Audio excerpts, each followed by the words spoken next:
За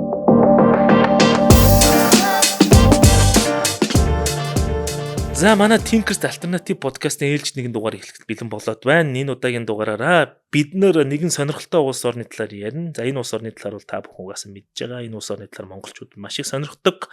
За энэ удаа бол одоо бид Арлын наран улсын тухай яриануудыг хөөрхнэ. Тэгээд энэ удаагийн зочноор манай Мөнхтүрлэг ирсэн байна. За Мөнхтүрлэг бол Японд бас нэлээд хэдэн жил амьдарч исэн, ажиллаж исэн туршлагатай. За манай Тэмүүлэн байна. Отаку гэж хэлж бас загнуулах байх. Тэгээд Тэмүүлэн ирсэн байна. Тэгээд миний бие бол нэг Японы хэл мэл байхгүй. За аялж үзсэн. Тэгээд яг Японы соёлын талаар бол маш их сонирхож, Японы түүхийн талаар уншдаг. Тэгээд бид нар бол Японыг бол олон талаас нь мөлчгийг зорино. Гэтэ мэдээж одоо тэр сэдэн маань бол угаасаа дуусахгүй. Япон гэдэг улс бол одоо маш олон жилийн түүхтэй, олон одоо орчин үед тэр технологи талаасаа ч аягууллаг. Тэгээд түүх соёл талаасаа ч лаг, орчин үед үүсэж байгаа нь одоо соёл талаасаа чсэн айгуу тийм супер гэж болох үс айгуу өрмөц үндэстэй учраас яриад байвал угаасаа дуусахгүй. За гэтээ бид нар энэнийг аль болох ингээд гой сэдвүүдийг хөндөж яваад ярихыг зорино. За тэгээд хамгийн ихний асуулт бол ер нь Япон гэдэг улсын талаар ингээд хамгийн анхны дурсамж юу байв те ингээд толгоонд орж ирсэн дурсамж юу байв те ингээд та бүхний одоо хүүхд ахуй нас ч гэдэм эсвэл яг ингээд Японы талаар ярингууд яг нэг ийм юм хамгийн түрүү миний төсөөлд орж ирж исэн гэдэг тэр дурсамжаас эхлэе тэгээд мөнх тулгаас эхлээд тэгээд Тэмүүлэн тэгээд хамгийн сүүлд би ярив. Японыг ер нь бол манай нэг юу гэх юм яг Япон гэж анх бодож исэн нь бол 10 жилийн 10 дугаар ангийн үед байх. Одоогоос нэг 10 жилийн өмнө ч юм уу. Тэгээд манай нэг найз ийм тухайн үед J-Rock гэдэг дуу сонсдог янз янзын ийм ямар ч л visual game юу ч л ийм амар indie rock мог сонсдог. Тэгээд тэр найзынхаа ингээ сонсдог хөгжмийг ингээ цугтаа сонсч эхлээд тухайн үед бол Япон улсын талаар бас сайн мэдгүй. Яг нэг Робокон болтыг мэддэг. Ер нь тийм дээ. Япон гингүүд л Робокон байсан юм байна. Робот л санаанд. Тэндээс нь жоохон өөрчлөгдсөн яг дараагийнх нь юм энэ одоо яриавч саяны таны асуултаас жоохон хазаач шиг боллоо. Тэ илүү сэтгэлд үлдсэн нь бол бараг тэр юм байна. Тэр найз маань айгүй их юм хөгжим сонсдог байжгаад цуг тэр хөгжмийг сонсоод ер нь бол нэг иймэрхүү стилтэй нэг ийм тэ жоохон одоо өөр гэх юм уу? Тим юм байна даа л гэдэг мэдрэмж авч ирсэн. Тэмүүлэн миний хувьд хамгийн их нь бодоодсэн яг аниме гэж бодоодсэн ч басгүй байгаа байхгүй. Машинаас л болсон юм шиг. Нөгөө нэг цэцэрлэг сургуулаа таслаа явж идэг. Цэцэрлэгээ байнга тасалдаг байсан байхгүй юу?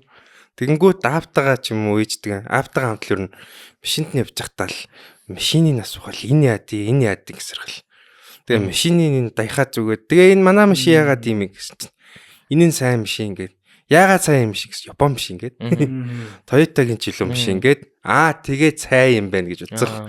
Тэгээд дараа нь аавах болохоор сахлын машиныг салга задал төглөөд идэх гэсэн. Тэр нь бас нэг sharp marp ч байлоо. Юу байлаа. Тэгэл soft power-нд нэвцсэн байна дөө. Миний хувьд одоо Японы талаар бодохоор тэр нэг автобуснууд байдаг байсан юм аа. Өөрийнхөө Японууд ч нөгөө Nissan Diesel Hino гэдэг нэг хоёр автобус манайх хүнд байх үед өгч ирсэн. Тэгээ тэр Японы талаар хамгийн анхны сэтгэл юм. Тэгээ яагаад гэхээр тэрэн дээр ингээд нэг тийм Япон Монголын далбаг тэр автобусн дээр тавьсан байдаг байсан. Өшөө яг хоо жоохон дээр үе юм ярихад нэг хуурайс үний лаазнууд аягүй их байдаг байсан. Тэр үед нөгөө манайх ч хүнстэй жилийн асуудалд ороод Японоос аягүй хуурайс үү нөгөө тусламжаар ирдэг байсан гэсэн. Хүмүүнлэгийн тусламжаар аягүй ирдэг. Тэгээ тэр нь болохоор юм одоо хуучны хүмүүс яг тэр 90-ад оны их үеийг одоо дурсамжинд байдаг хүмүүс тэр үеийг их тоцоонж байгаа хүмүүс бол андахгүй те. Нэм цагаан хуурайс үний хайрцаг байдаг. Тэгээ тэрэн дээр Японы далба байдаг байсан. Тэгээ тэр л одоо миний хувьд одоо нэг эд тарчиг хомс үеийн тэгээ тэр автобус тэгээ тэр хуурайс үе хоёр дээр л одоо Японы ард түмнээс монголчуудад ингээд тусламжаар өгөвөө гэсэн юм байдаг байсан. За соёл талаас гэх юм бол Японы талаар хамгийн их одоо мэдэрч ирсэн юм зүгээр манай үеийн хүүхдүүд бас нэг сансрыг хамгаалж болтрон гэж гуглдаг юм. Гэхдээ тэрийг Япон гэж мэдэрдэг байсан юм шиг байна зүгээр. Яг Монгол дээр лаб хийгээд тавьчихдаг байсан учраас болтроныг бол нэг тийм айхтар Япон юм үзээд байх гэхээсээ илүү тэгээ зүгээр гой гуглдинг нь бол гэж үздэг. Гэтэл болтрон бол яхаарахгүй Японы нөгөө анимашнуудын нэг байсан. Тэгээд илүү нэг жоохон юу болсон нь болохоор нэг Манусыг дунд ангид байхад нэг Япон сериалууд их одоо багангад байхад тэр Ошин гэж кино гардаг гэсэн. Тэгээ тэрэн дээр Японы амьдрал айгүй хүнд байсан юм байна.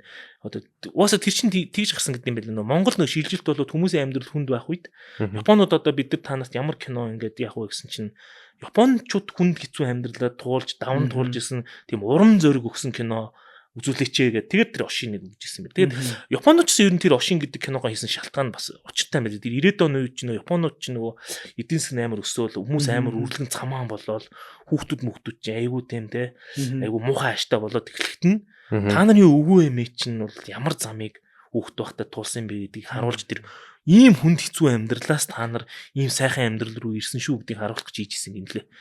Тэгээд тэр нь бол манад болохоор бол одоо та нар хүнд хэцүү амьдарч байгаа чинь өөр үндэсний хүмүүс энэ хүнд хэцүү амьдралыг туулах гэсэн юм байна. Тэр миний бодлоор баг хамгийн анхны мэдрэмж тэр Ошин гэдэг кино гэдэг юм. Одоо ингээд аян явгууд амар ностальжик санагддаг байхгүй ингээд тэр киноны аяа явахэр. Тэгээ яг хойшоогоо бол нөгөө нэг Мацутакако дурлах нас мас гэл кино яваал тэрний ая дуу мууч амар алдартай байж байгаа. Тэгээд тэрний дараа угаасаа тэгэл нөгөө нэг Наруто generation баг одоо ч угаасаа залсан эсвэл дунд нь тэгэл нэг жоохон байж байгаа. Тэгэл ер нь яг нөгөө миний бодлоор Наруто generation-ээр Dragon Ball төлөөс би ч одоо аним сайн мэдгүй.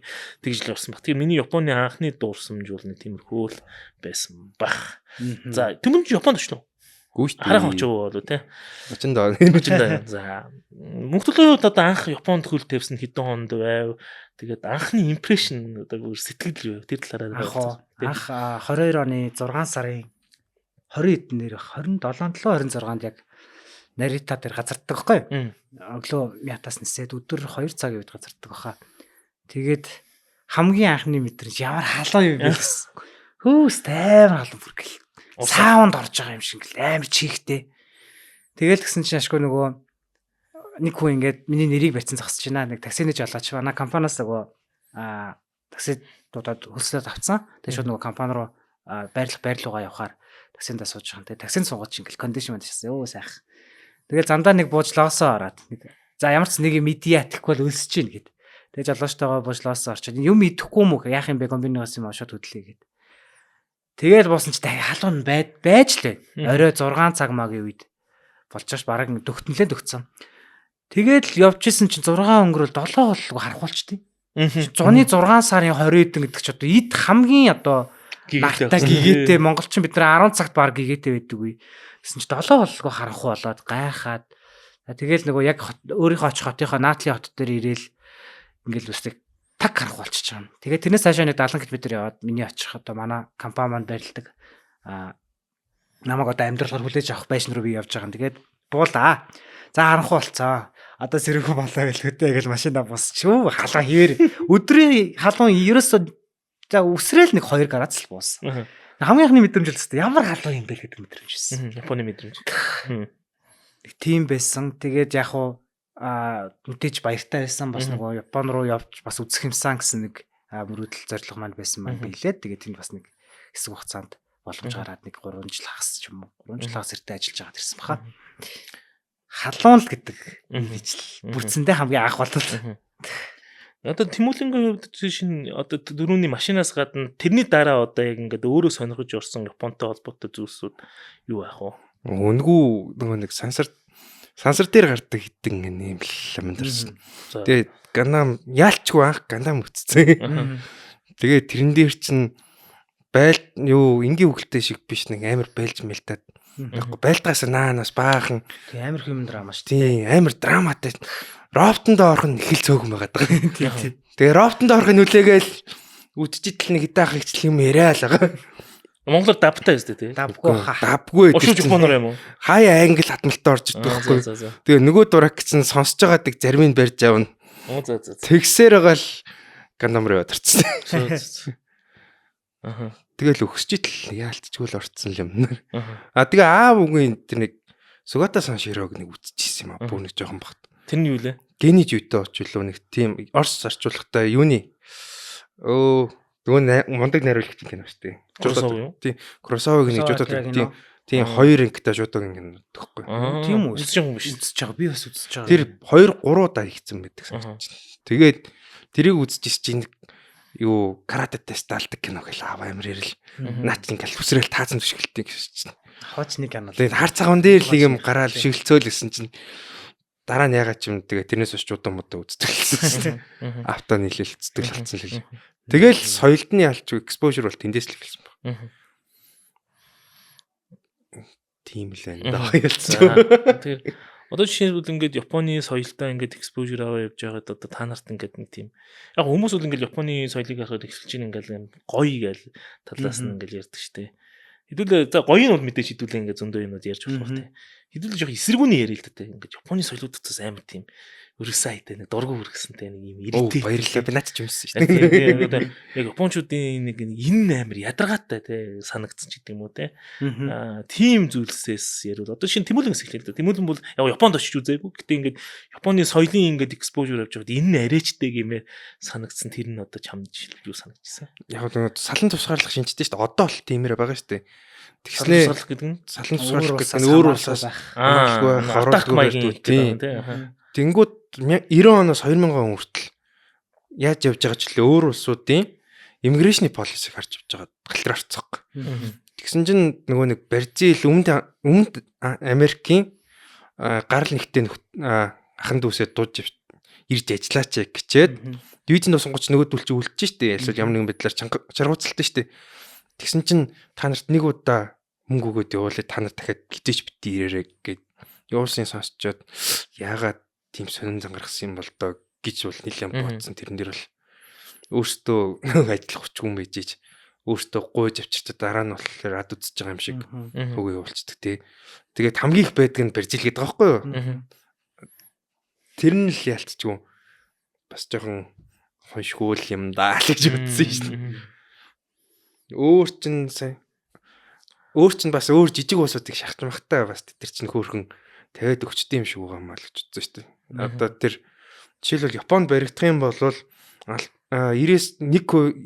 магадaltaйгаа шоронд ордог гэдэг байгаа байхгүй. Тэгээ Японоос Nissan-ы сүүлийн гэдэг чинь 2 юм уу 3 CEO-гийн өмнө Карлос Говн чинь зугцсан шүү дээ. Шүүхтэр дуудах болонгуудад зугч байгаа байхгүй.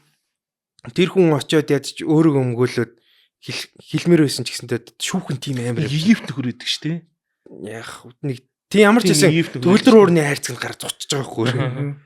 Тэгээ тэр буруу юм юм уу гэхлээр Сиоталаас бол өөр улсууд бол бүгдээрэнд нь зөв мэдсэн байгаа ялчгүй. Тэгснээ одоо Нисан өөрөө арчаагуудаа бол тэр хүн захируулчихж байгаа шүү дээ. Тийм байж тэр хүнийг ингээд айтлан хувьдаа ашигласан гэдэг юм байгаа шүү дээ. Тийм айтлан тэгчих жоохгүй бохгүй. Босд нь бол ашиглаж л байгаа шүү дээ. Тэр юун дээрээс зогцсон гэдэг шүү дээ. Нөгөө тусгаарлах байрнаас яадаг гэдэг лээ. Төгөлдөр үний хайрцагт ороод явцдаг л. Тэр нэг цэвэрлэгч л юу лээ нэг хүнд нь мөнгө өгөөд тэгээд бүр тусгай жетмээр бүх юмыг бэлдүүлээд тэгээд ингээд нөгөө нэг хамтлагтай цог явд юм аа. Тийм хайрцаг нь тэгээд нөгөө Японы нөгөө буцаанд эргэн дуудах нөгөө гэрээгүү улс руу явцсан одоо тэндээ амьдраад байгаа гэдэг тийм нийтлэл бол юу уншижсэн. Тэр чинь амар Японд амар алдартай. Амар алдартай. Netflix тэр баг юу нэ вэ? Нэг докюментари нэ вэ? Би санааг бол. Мэдгүй. Би Nissan нөгөө нэг 20 жил явж байгаа байнга дампуурх төгтөг гээд тэрийг уншиж явж байгаа татвараад Nissan тэгэл өөрөөсөө л хэлсэн. Гэтэ нөгөө Япон талаас бичсэн нийтлэлээс учраас манай хүнийг бол цэвэр буруу гэдэг буруутсан байлээ тийм. Шил багтаа Японууд л усаа өөрсдөө юу гэж муулаа гэж. Тэгээд англиар нь үзег болохоор Nissan хажээ занаад исэн шалтгааныг бодоодсэн чинь олсон шүү дээ. Nissan ч нейроспейстэй байсан юм билээ. Сансрын технологитой нилээ явж исэн тэнд нилээ мөнгө шатаацсан байсан. Мөнгө орж ирэхийн наахантай Карлос Говн орж ирээд унгацсан юм билээ. Тэгээд яг Карлос Говн асуудалд ороо явж ис тэнд SpaceX гарч ирээд нөгөө нэг өөрөө газар бууж орж ирээд бужигнуулаад эхэлсэн. Тэгээд зэрэгцээ Honda Jetmet хийгээд бас сансрын юмнууд нэлээсээ явуулдаг. Тэгээд бүр шатаасан гэдэг байгаа байхгүй. Өөр муу гэснээс нэрээ. Сая одоо амар од болж байгаа нэг компани байна шүү дээ. Sony гээд дижиталэр одоо эхлээд дисктэй PlayStation дээр дисктэй зардаг байсан бол тэрийг боли бүгдээрингийн дижитал болгоё гэж байгаа. Тэгээд нэг хүмүүс нэг үнээр зарахгүй гэж байгаа байхгүй юу? Хүн болгонд өөр үнээр зарж байгаа. Price үнийн ялгуул хийж байгаа. Одоо ч жижигхэн шүүсэн шахна гэж байгаа байхгүй сон. Уул наах гарч ихтэй бас нөгөө нэг юу лээ Atari-ийн дамгааллыг давна Sega Mega-гаас өөр байна. Хэрэглэгчтэй илүү сайхан тий хайрлан байрлна гэдсэн. Нөгөө нэг 10 хэдэн жилийн өмнө бүхгөө одоо хэрэглэгчдээсээ уучлалгуугаад бүхгөө зураг авахулж исэн хүмүүс чинь хэдхэн жилийн өмнөх хурал дээрээ бид нар өнөө өсгөнө гэд шийдсэн байсан байгаа байхгүй. Энэ зүгээр тоглоом талтай юу гэж харж ийн гэхлээр хүний өмчийг амар яаж байгаа байхгүй. Хэрэгжтэй амар гомдоож байгаа. Тэгээд дараа нь тэгээд тоглоом устгах магадгүй байхгүй. Одоо дижитал лайбрери дээр нь байх тусдагч магадгүй. Яагаад тусдагч магадгүй гэхээр сая одоо жишээлбэл Sony-гийн нүүр дээр 500 кино байсан байгаа байхгүй. Тэрийг хүмүүс бүгд мөнгө хөдлөө бодлож авсан дижиталаар. Тэгсэн тэр 500 киногоо лицензийн дуусаа устгасан чинь хэрэглэгчнэрт ямар ч рефанд өгөө гэдэг байхгүй. Мөнгө өгөө уучлаарай ч байхгүй. Таны лицензийн дуусаа одоо хохно гэж байгаа байхгүй. Гэдэг үйлдэлүүд амар л санагдаал. Гэтэ тэрэн дээр одоо Nintendo cartridge болгож байгаа SH2 дээр. Хоёрын дараагаас ерөнхийдөө бол нөгөө юм cartridge тоглолтоо шүү дээ. Карт хийгээд SD карт шиг хийгээд тэрийг болох шийдвэрүүд ер нь яригадаад байгаа юм шиг байлээ. Тэгэхээр ер нь хитийн төлөв өөрөө бүр ингээд те бүгд дижитал руу шилжих үү, клауд руу шилжих үү гэдэг юм байгаа болов уу гэж бодчихлоо. Одоо жишээлбэл энэ бол тоглоомны зах зээлч Steam орж ирэл л бодоо болгосон. Тэр шиг киноны зах зээлч Netflix орж ирээд нөгөө subscription based маяг юм болгож яад. Тэгээд тэр модельүүд нь явах гэдэг юм байна. Би ч нэг консол төгөлдөг юм дөө. Тэгээд консол барыг тоглож байгаа консол ч угаасаа баян айл юм гэдэг юм шүү дээ. Тэгээд яг сүүлдэж ирээд нэг нөгөө FIFA нэг жоохон консол. Угаасаа нөгөө гар мар дээр ингээд тоглож чаддгүй. Тэгээд угаасаа PC-тэй л байсан ганц. Тэгээд PC-н дээр л нүцэн. PC-н дээр хам Prince of Persia мэржэн үдэхээс өсвөл тэгээд консол бол надад жоохон хол санагдаад байдیں۔ Тэнгүүд чинь тэгэл одоо ихтэй ер нь хүүхдүүд ер нь юу тоглолт юм бэ? Консол тоглож байна. Nintendo. Nintendo Switch амар сайн. Ер нь бол mobile game айгу сайн явж байгаа. Хуучин PSP, PS Vita гэдэг жоохон амжилт олохгүй байсан тэр зах зээл дээр Nintendo аюу сайн явж байгаа. За тийм. Тэр чинь өөрөө нөгөө нэг яг консол байдлаар одоо PlayStation 5 эдэр шиг ингээ ашиглаж болж байна. Зургтойгоо холбоо тоглож болно. Өөрөө тоглолтоо ганцаараа тоглож болно. Найзуудтайгаа хоёулаа барьжуул хоорондоо холбоотой тоглож болно. Тэгээд бүх боломжууд нь бүрдүүлсэн. Ер нь бол миний хувьд бол одоо яг хамгийн сайн консол бол Nintendo юм байна. Тэгээ тоглоомод нь илүү нөгөө нэг хүүхд рүү чиглэсэн. Enjoyment л та гэр бүлэрээ тоглож болдог party game юм. Нэг Wii гэдэг нэг ингээд нэг шууд хөдлөж Nintendo тийм. Тэр чинь туршилтын хөлбөр байхгүй ер нь. Одоо Nintendo юунууд тэрнийг оруулсан гэсэн. Тий одоо Switch 2 дээр явж байгаа дээр ер нь бол яг Wii-ийг салдагч юм янз янзын мүүллий гэдэг шиг л. За. Одоос лаг болцсон юм шүү дээ. Тий, Nintendo бол ер нь миний бодлоор бол бүр Nintendo консолын төгс хэлбэр болоод дуусчих шиг байна гэж хараад байгаа шүү. Тийм гол нь тэгээд хэрэглэгчтэй юу хэрэгтэй гэж бодлох шиг юм л та. Одоо том open world нэг яваад дуустдаг багтай гличи тоглоом байнга апдейт хийдэг. Юу л гарсан өдрөө апдейт хийдэг тийм болоод өглөөлөхгүй дандаа дууссан жижигэн мини геймүүд нь тэр open world байсан ч гэсэн ямар ч үсэн дуустдаг тоглоомод айгүй ихтэй. Дандаа юм дуусны дараа ороод байгаа тий. Яг бол одоо нэг дуустал боломжтой. Өөрийнх нь амар контентууд байна л та. Mario, Zelda тий амар контентууд байгаа учраас Nintendo бол яг тэндээс олгохгүй л хэл та. Чи одоо манай Японууд хийж байгаа юм гэсэн үг үү тий. Sorry гэсэн манай Японууд хийж байгаа шүү дээ. Япон. Да Япон л да. Япон л яг девелоперууд нь Япон. Одоо зурагт нь бол Япон байха болцсон гэсэн. Sony-ийн Hisense руу зарагдсан. Panasonic-ийн зурагт Hisense руу зарагдсан байгаа. Тийм үү? 51% нь уцгаацсан. Одоо том өрөөнөөс холдно гэсэн. Тэгээд тийм юм шилж байна. За хэдүүлээ ер нь Японы технологи консол руу нэлээд орж үзлээ. Одоо нэг хэдүүлээ нэг тийм Япончуудын одоо юу гэдгийг тийм өрөм цаар шиг юм талаар яриа тий. Япон соёлын ч гэдэг юм уу. Жишээл тэмүүд нь ингээд дараа нь мухтлагч юм тийм нэг тийм weird санагддаг тийм онцгой биш тийм weird тийм ингээд Японуудыг бусдаас өөр харагдуулаад байгаа ч гэдэг юм уу тийм queer гэж хэлдэг шүү дээ бас амар сонин тиймэрхүү юуны талаар юу гэж боддог ер нь Япончуудыг ингээд хараад байхад эсвэл Японы янз бүрийн юм харж байхад ер нь тийг санагддаг зүйлсүүд нь сонин тийм хатаархмаар зүгээр санагддаг нэг юм бол байгаа юм да. Жишээлбэл тэр нэг сайнны соёл нь бол яаж үссэн бэ гэдгийг нэг харж үзэж байгаа. Би яагаад ч үлээ хадварч байгаад болцсон юм аа. Сайнны соёл нь яаж үссэн бэ гэсэн хятадаас цайд үссэн байхгүй. Тэгээд үнтэй хэрэгсэл орж ирдэг өсөө. Тэгсэн чинь тэнд бодлогоор даруухан хэрэглээ гоё юм байна гэдгийг оруулдэрсэн байхгүй. Тэгээд тэр нөхдүүд тэрийг авч яваад цайны шал өөр соёлтой болцсон байгаа. Хуучин аягаа наадаг нөгөөтгөө гоё болгодог. Тийм. Тэр нэг юм санааг суулгach чаддаг. Дээрээс нь одоо гаднаас ямар нэг гадны өөр том улсаас ямар нэгэн шахалт орж ирэхэд ягаад ч юм тэсэд гарцдаг тийм нэг соёл байгаалгаа. Одоо хятад бол хизээний тэр нэг арлууд дээр одооны Тайван дээр ч юм уу те болт игээд Японоор бараа гарахгүй үл нэмцдэг байсан байгаа даа. Тэгэхэд одоо хэсэг нь яагаад хятад буугаад өгч байгаа юм бэ гэдэг нь сонирм байгаа байхгүй. Тэгээд монголчууд орж ирэхэд бас тэр нөхдүүд дотроо алдчихж исэн байж. Дотроо нэлийн 2 төлөлтөө болцсон байсан байж ижил их Монголын цэрэг орж ирэхэд бас эвтэйгэн босоод ирсэн байгаа байхгүй. Тэрний дараа бас нөгөө нэг Испанууд бууж ирлээ тий. Испанууд орж ирээд Кристийн шашинг дэлгэрүүлээд бас нэг бужигнуулах гэж үзээд хооронд нь хэсэг даймионуудыг нь бас хөөрхөн дэмжиж хагалах гэж үтцсэн. Нилээн боломжийн явж исэн чинь яагаад ч юм дахиад буцаад isolationist бодлого бариад буцаа хадгалагдаа ороод ирж. Тэгээ нөгөө Маккарт биш ээ. Нөгөө нэг Пери ирэхэд Пери ирсний дараа бас яагаад босоод ирвэ гэдэг нь амар сонирн байгаа даахгүй. Уул нь бол шогуниц чинь унахаасаа наахантай бол жинхэнэ хамгийн сүүлийн шогун чинь бол нэг хүчтэй байгаагүй. Факшнууд нь нэлээд хэцүү болцсон байж ижил бас л маш эвтэхнэр шогуниттэй унгаагаад дараагийн шилжтэйгээд хэдхэн жилийн дотор тэрнээс 30 жилийн дотор үлээ хойдлын Курил ярлыг цагаан орсоос булаагаад авчиж байгаа хөөх. Тэгэхээр тийм амар шалгарлуудаас эвтэйгэнд аваад нийлээд босоод ирдэг тийм нэг сонин гүргэр зал харагдаалах надад л. Яг би баяс таарч магадгүй л яг тууштай л та. Япон хүмүүс тууштай нэг юмдаа бас яг бүлгийн сэтгэлгээх юм нэг тийм нэгдэж чаддаг. Нэг зоригтой байвал ямар ч энэ хугацаанд нэгдчихье гэдэг нэг тийм сэтгэлгээ байдаг. Одоо хагаралтай даймионууд ч юм уу те байлаа. Одоо өөр бизнестэй ч юм уу юм жижигхэн улсууд байлаа гэхэд нэг зоригтой байвал за нёгийг яалъя хэдүүлээ хамтрая гэхэд тэд нар нь очиад цогтаа ингээд тусалдаг ч юм уу те нэг тийм юмнууд түүхэн дээр нь гардаг шүү дээ. Тэгэхээр ер нь ялгааны хувьд бол тэр бүлгийн соёл гэдэг юм бол бүр эртнээсээ ингээд цуснд нь шингэсэн байд юм болов гэж боддог. Тэд нар ингээд яг ингээд хамтарч чадах үедээ хамтарч чаддаг. Тэгээд тэндээсээ үр дүнгээ гаргаж чаддаг. Үр дүнгээ гаргахад тууштай байж чаддаг. Ган одоо тэр Япон хүний дуусан туслаа нэг хагардгүй юм шиг үнэ. Яг зоригтой үргэлж гарахгүй гэдээ байгаа шүү. Гэхдээ ямар ч байсан зоригтой бол яаж гэж яагаад хүрдэг нэг тийм юм байгаад байгаа.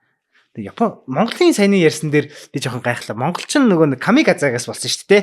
Зөвхөн Япончуудаас болоогүй шүү дээ. Яг нөгөө нэг хууль солонгосоос болсон тийм хүмүүс ирвэ шүү дээ. Хууль солонгосоо цэгээ тэгээд тэрнээс нь болж ястэй тийм. Муугантай муу моттой онгоц цэгээд өгсөн болж таарсан. Шуурганда бүгд баярлдаг шүү дээ. Камигазадэ баярлаа. Яа монголчуудыг ирүүлсэнгүй, яангөр нэг ирүүлсэнгүй гэд. Өнөөдөр уншижсэн чинь бас гарууд нэлийн бэлдсэн л болж тараад байна. Эхнийхтэр нь яг хуу азан таарсан. Хоёр дахь дээр нь бол бэхэлтөөрөө тийшээ мөнгө шийдсэн гэдэг байгаа байхгүй. Тэгснээ маа зэргүүдийг буулахгүй хэсэг үтсэн. Маач нөгөө том том онгоцууд очиж байгаа шүү дээ. Тэнгүү нөхдөө жижигхэн онгоцтой ингээд яг ирэг дээр буулахгүй. Тэгээд ойртуулахгүй байж ичснэ байж байгаа шүн болгоо очиж шатаадаг гэсэн. Эндээс багшаас нэг асуух юм байна. Япончууд чинь ер нь бол хятад гүрэнд бол мөнгө төлдөг гэсэн шүү дээ. Одоо юу гэх нөгөө татвар төлдөг. Одоо бид нар хятадын одоо ингээд нэг одоо юу гэх нэг юм хамтардаг нөхөрлөл. Тийм учраас бид нар одоо хятадын эзэн хаан бол одоо нэг ганц төлөвлөж шүү дээ. Бид нар бол тэнгэрийн хүү гэдэг хятадын эзэн хаан ч тийм. Тэнгэрийн хүү ч Японых билүү. Тэгээд хятадын эзэн хаан бол дэлхийн цор ганц эзэн хаан гэдэг өөрийгөө өгдөг. Тэнгүүд тэнгэрийн хаан гэдэг өөрийгөө нэрлэлчлээгээд уурлангууд Япончууд нөгөө мөнгө өгдөг болсон гэх нэг тийм татварын тухай юм байт юм аа. Тэгээд хятад байхгүй боллоо. Монгол эзэлчлээ. Яон гүрэн боллоо. Тэгээд ихний хүнээ явуулаад за ингээд та нарын мөнгө төлдөг хятад ч байхгүй болсон шүү. Яон гүрэн болсон. Одоо бид нарт тэр мөнгөө төлөө гэдгсэн чинь тэр элчин тийм ингээд ичдэг штэ. Тэр шалтгаан ер нь яагаад тэрнээс хойш байлцсан шалтгаан ер нь яагаад юм бол Японууд чинь бас нэг минд бол нэг алт барьдгүй байсан юм билээ. Нэг тоодгүй. Тэгээд ер нь бас өөртөө амар тийм юу гэдэг арлын ус учраас нэг хэр баргийн очоод эзэлчихэд төвхтэй. Удаан бариад байхад төвхтэй. Одоо солонгосыг үл яг хятад зэрэгцсэн юм ч тийм. Хойдоос нь хойноос нь очиж хусаад байвал хусаалаа шүү дээ тийм. Бас түүхэндээ зөндөө олон удаа хятад солонгос хоёр ч хооронд үзэлж байсан. Тэгээс үүдээ ерөнхийдөө нөө солонгосууд нь барахгүйгаа мэдэнгүүтээ тийм вассалын статустай болоо тийм. Одоо нөгөө чосон ус гэж байвал. Японы хувьд бол нэг тийж очоод нэг алт бариад бай гэсэн юм зүгээр ихэнх үедээ бол яг нэг тийм тамга тэмдэг авах ч үт юм уу юм байдаг байсан болохоос биш нэг тийм хятад ингээд нөлөөндөө оруулах гэж ингээд явах гэхээр төвхтэй байдаг байсан юм шиг. Тэр нэг бүр нэг ингээ солонгос шиг ингээ сабмит хийгээд ингээ Сузеран ч гэдэг юм уу тийм харилцаанд бол байгаа юм шиг. А манайхан бод яг зүгээр албавыг л захианых нь хуулган байж идэв шүү дээ. Бид нар үнд ингэжтэй тэгчлээ. Тэгээ нөхдүүд яах вэ гэжсэн нь ер нь бол тоохгүй бай. Ер нь бол амбиц заяа биш гэсэн тийм бодлого байна гэсэн байл. Тэгэл юм үзүүл үзье гэсэн юм байл л дээ.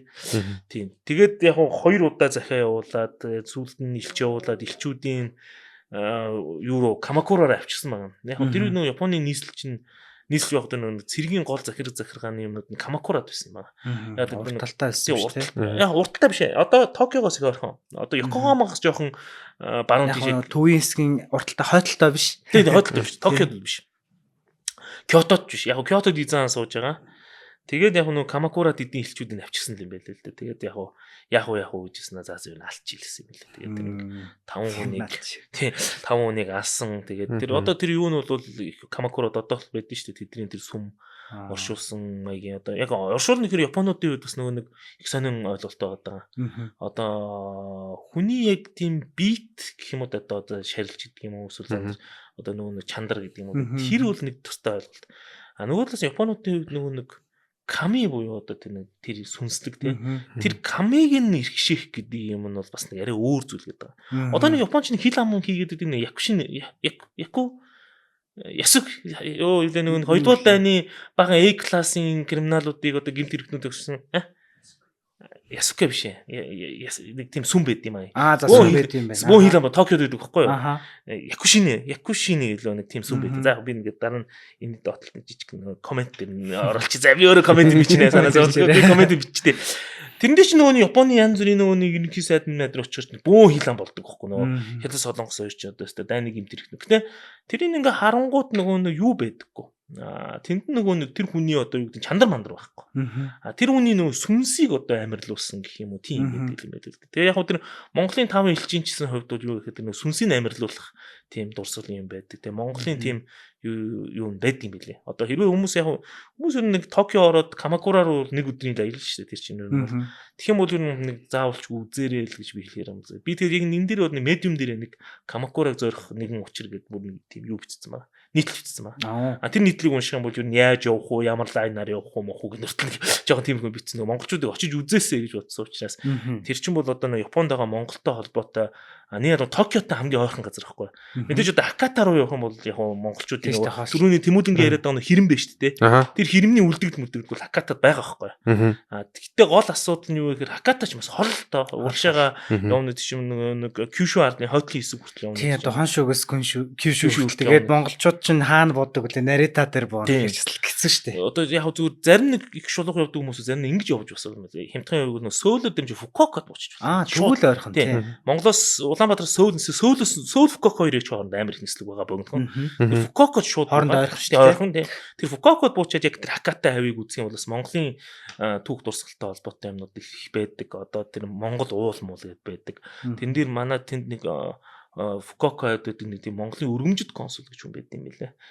Тэр хүмүүс дээр үед бол бас нэг тийм тэр хавийг тогтчуулаад дээш нь тэр овоо мовоогийн сэргээж босгоогоод ингэсэн тиймэрхүү юмнууд. Юу манай монголчууд тийшээ очиод бас боломж гардаг зүгээр нэг шопинг мод бийж димит тэнхээс гадна хэрвээ бос боломж өгдөг хэрвээ Фукокотой их ойрхон очиж байгаа одоо яах юм бол би бол тэр газрыг бол санал болгомоор юм билээ. Өшөөнөг газар бол яг тэрвээ Фукоко руу орцсон бол гарцаагүй Хирошимаг үзээрэй гэж хэлмээр юм. Нагасаки гэхээс илүү Хирошимаг үзээрэй гэж хэлмээр юм да. Тэр чинь атом бөмбөг хайцсан. Тэр атом бөмбөгийн музей нь бол бас айгүй тийм. Яг тэр дэлхийд ч одоо атом бөмбөг хаюулсан хот хоёрхан шиг байгаа. Тэрний нэг нь Хирошима. Тэгэхээр чи тэнд чинь одоо дэлхийн өөр хаанч үзэх боломжгүй тийм сонин үзмрүүд гэх юм. Одоо үзмэр хин чааш явдаг бас. Зарим талаар бол үзмэрлэлтэй эвгүй ингээд одоо жишээл ингээд нэг тийм хан байгаа байхгүй юм чулуун хан. Тэгээ тэрэн дээр юу байгаа гэхээр юм хүрэн сүдэр. Хүний сүдэр гэж байгаа. Тэгээ энэ яг хүний сүдрийн гэхээр амар их дулаан ялгараа тэр хүний ингээд махан шарагдаад тэгээ одоо ингээд бүр хайлаад урсж ийн гэсэн үг шүү дээ. Тэгээд тэр нь ингээд тэр хан дээр нь очиод наалтаад тэгээд шарагдаад тийм сүдэр хэлбэртэй болцсон байгаа. Одоо тол хүний тол гэсэн үг байхгүй. Тэгээд тийм юм чи айгу одоо яг эвгүүлтэй мэдээж тэ үзэхэр бас юм бодогдож байгаа юм чинь те. Тэгээд тэр нэг цөмийн бөмбөг хайс одоо сайн нэг бас эн чинь саяхан боллоо шүү дээ. 8 сая өнөөдөр чинь 8 сая сайн 8 сая 6 ингээд тэтгэн 7 оны өмнө ингээд Хирошимад тэр атом бөмбөг хайсны 81 жилийн боллоо. Тэгээд тэнд очиод үзэнгүү чинь тэр нөгөө нэг атом бөмбөг хайсны дараа жишээл бол хар бороо ордог гэж байгаа. байхгүй харанхуйтай бороо ордог. Тэгээд таар бороо нь амар радиоактив. Тэгээд цацрагтай юм байдаг. Тэгээд хүмүүс амар их цангад юм байна л нөгөө түлэгчдэг учраас амар их цангад. Тэгээд тэр хар борооны усыг уудаг гэж байгаа байхгүй. Тэгээд тэр уунгууд шууд л ерөөсөө тэр цацраг битэн тордоол тэгэл юу нь хайрлахгүй тэгэл уусаа нас ордог ч гэдэг юм. Тэгэл амар тэр юмнуудын ингээл харангууд бас тэр хаатмын бөмбөг гэдэг чинь бас тоглоом биш юм байна. Тэ одоо бол Хирошима тайснаас хиддээхэн хүчтэй ус төрөгч чинь гэдэг амар бөмбөг байгаа шүү дээ. Тэгээ тэр бол жоохон яг зүгээр Японд одоо жоохон аялал жуулчлал орчих шүү л да. Тэ Японд аялал жуулчлалын юу би одоо монголчуудтай холбоотой Токиод хамгийн ойрхон байдаг газар бол Камакура. Тэр бол Камакура угаасаа Камакура орох чинь Камакура ч их гоё л доо тэр далаа малаа нэм цагаан давлгаатай газар байдаг. Тэгээ тэнцээ очиод нэг бас нэг том нэг буддагийн хөшөө байдаг юм да. Хүрл буддагийн хөшөөг хөвчлэн хүмүүс үздэг. Тэрний дэргэд хүмүүс хөвчн зураг авахулцсан тийм байдаг. Тэгээ нэг юм том будда байдаг шүү дээ хүрл. Тэгэд тэрийг үзчих юм бол тэрнтэй айгүй ойрхон газар байгаа юм. Ерөнхийдөө яваад үзчих хэмжээний тийм газар Жорюжи гэдэг баха. Жорюсум гэсэн үг шүү дээ. Жи гэсэн сүм. Тэр Жорюжи гэдэг газар тэр Монголын юунууд байдаг. Тэгээ бүр хадаг мадаг ороодсон тийм юм байдаг. Ландшгүй угаасаа оронгууд хадаг мадаг ороодсон. Тэгээд тэрдгийн сүмийн хүмүүст нь ингээд бид нар Монголоос ирсэн гэхээр айгүй тийм юу яд юм бэлээ. Тата тэгээд нөгөө янз бүрийн тэр тахил махил одоо нөгөө юуны шүтэн босгоцсон тийм юм бол чөлөөтэй оруулаад тэгээд мөрөх ч юм уу адс авах ч юм уу тэгээд тэднийг хүндэж бас нөгөө нэг тиймэрхүү юм хийх нэг тийм юу яд юм бэл тийм байлаа. За саяны Хирошиматай холбоотойгоор зүгээр нэг мэдээлэл нэг юм хэлье гэж утсан зүгээр яг ингээд бид нар төсөөлөхгүй л те янз янзын одоо докюментари ч юм уу зөндөө юмуд байгаа. Тэг нэг юм зохиол байдлаар жоохон видео контент байдлаар үзэхэд бүр айгүй ингэж сэтгэл өвдмөр тийм нэг контент үүд юм а. Хадашиногийн ингээд аним байдаг аахгүй. Barefoot-гийн ингээд яг тэрэн дээр яг одоо юм яг Хирошимагийн бөмбөгдөлтийн үед одоо тэр нэг атомын бөмбөг дэлбэрэх үед тэр нэг хүүхэд яаж амьдарч тэр юуг яаж давж гарч ийн тэр юм бүр амар. Яг тэрийг үзэл бүр ойлмаар. Тэр тэрийг нэг үзүүл бас ингээд нэг тийм мэдрэмжийн ямар ч байсан бид нар мэдчих байх. Тэгээд ямар хэцүү зүйл юм бэ гэдгийг нэг ойлгох байх гэж чинь тэгээд комментээр оруулчаарай. Комментээр оруулчаарай. Явцсан байгаа. Хоёр ангитай. Хадашиногийн хоёр ангитай. Гэрүүл мөлн гараа дараа нь юу болдгийг бас гарч байгаа. Тэг аим штэ. Цацрагийн хордлогын талаар. Тийм цацрагийн хордлого гэдэг чинь тэгээд баг Хибукуша болчихж байгаа. Санц нэрийн санц. Тэр хүмүүсийг чи Хибукуша гэдэг үстэй. Нөгөө нэг өөр номон дээрээс олцсон.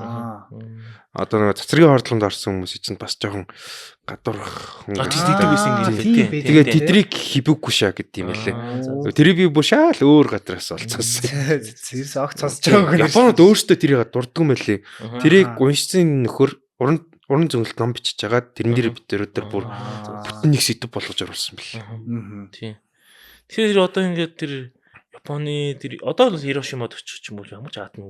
Одоо тэр Японч тэгэл амар л та уусаа тэр Тохокуд нөгөө Сендаийн газар хөдлөлт бол тэнд хотсбодоо болох чинь тэгэл дорн л бүм хангаал ганцлал одоо нөгөө зохион байгуулалттай үндэстэн гэдэг чинь. Тий, ер нь бол мөнхийн бэлтгэлтэй байгаа. Тий. Одоо миний амьдарч байсан хотод ч гэсэн ингээд аюултай бүсүүд байна. Цунами бол ер нь тэр ус аль хүртэл хэр өндөр хэмжээнд ирэх нь бүр тодорхой байж байна. Тэр бүстэй аль болох хүн амьдруулахгүй. Гэхдээ ямар нэг амьдрах байшин байвал тэр нь бүр асар хямдхан ч юм уу. Нөгөө долхно уусаад явчих шүү. Ихэвчлэн тэрүүгээр нь юу байдаг вэ гэхээр тариан талбарууд байдаг. Ус орж ирсэн ч гэсэн за яах вэ нэг идэх юмараа авах ирсэн ч хүний амьсдаггүй юм да ч юм уу те. Нэг ер нь хүнийг амьдруулдаг.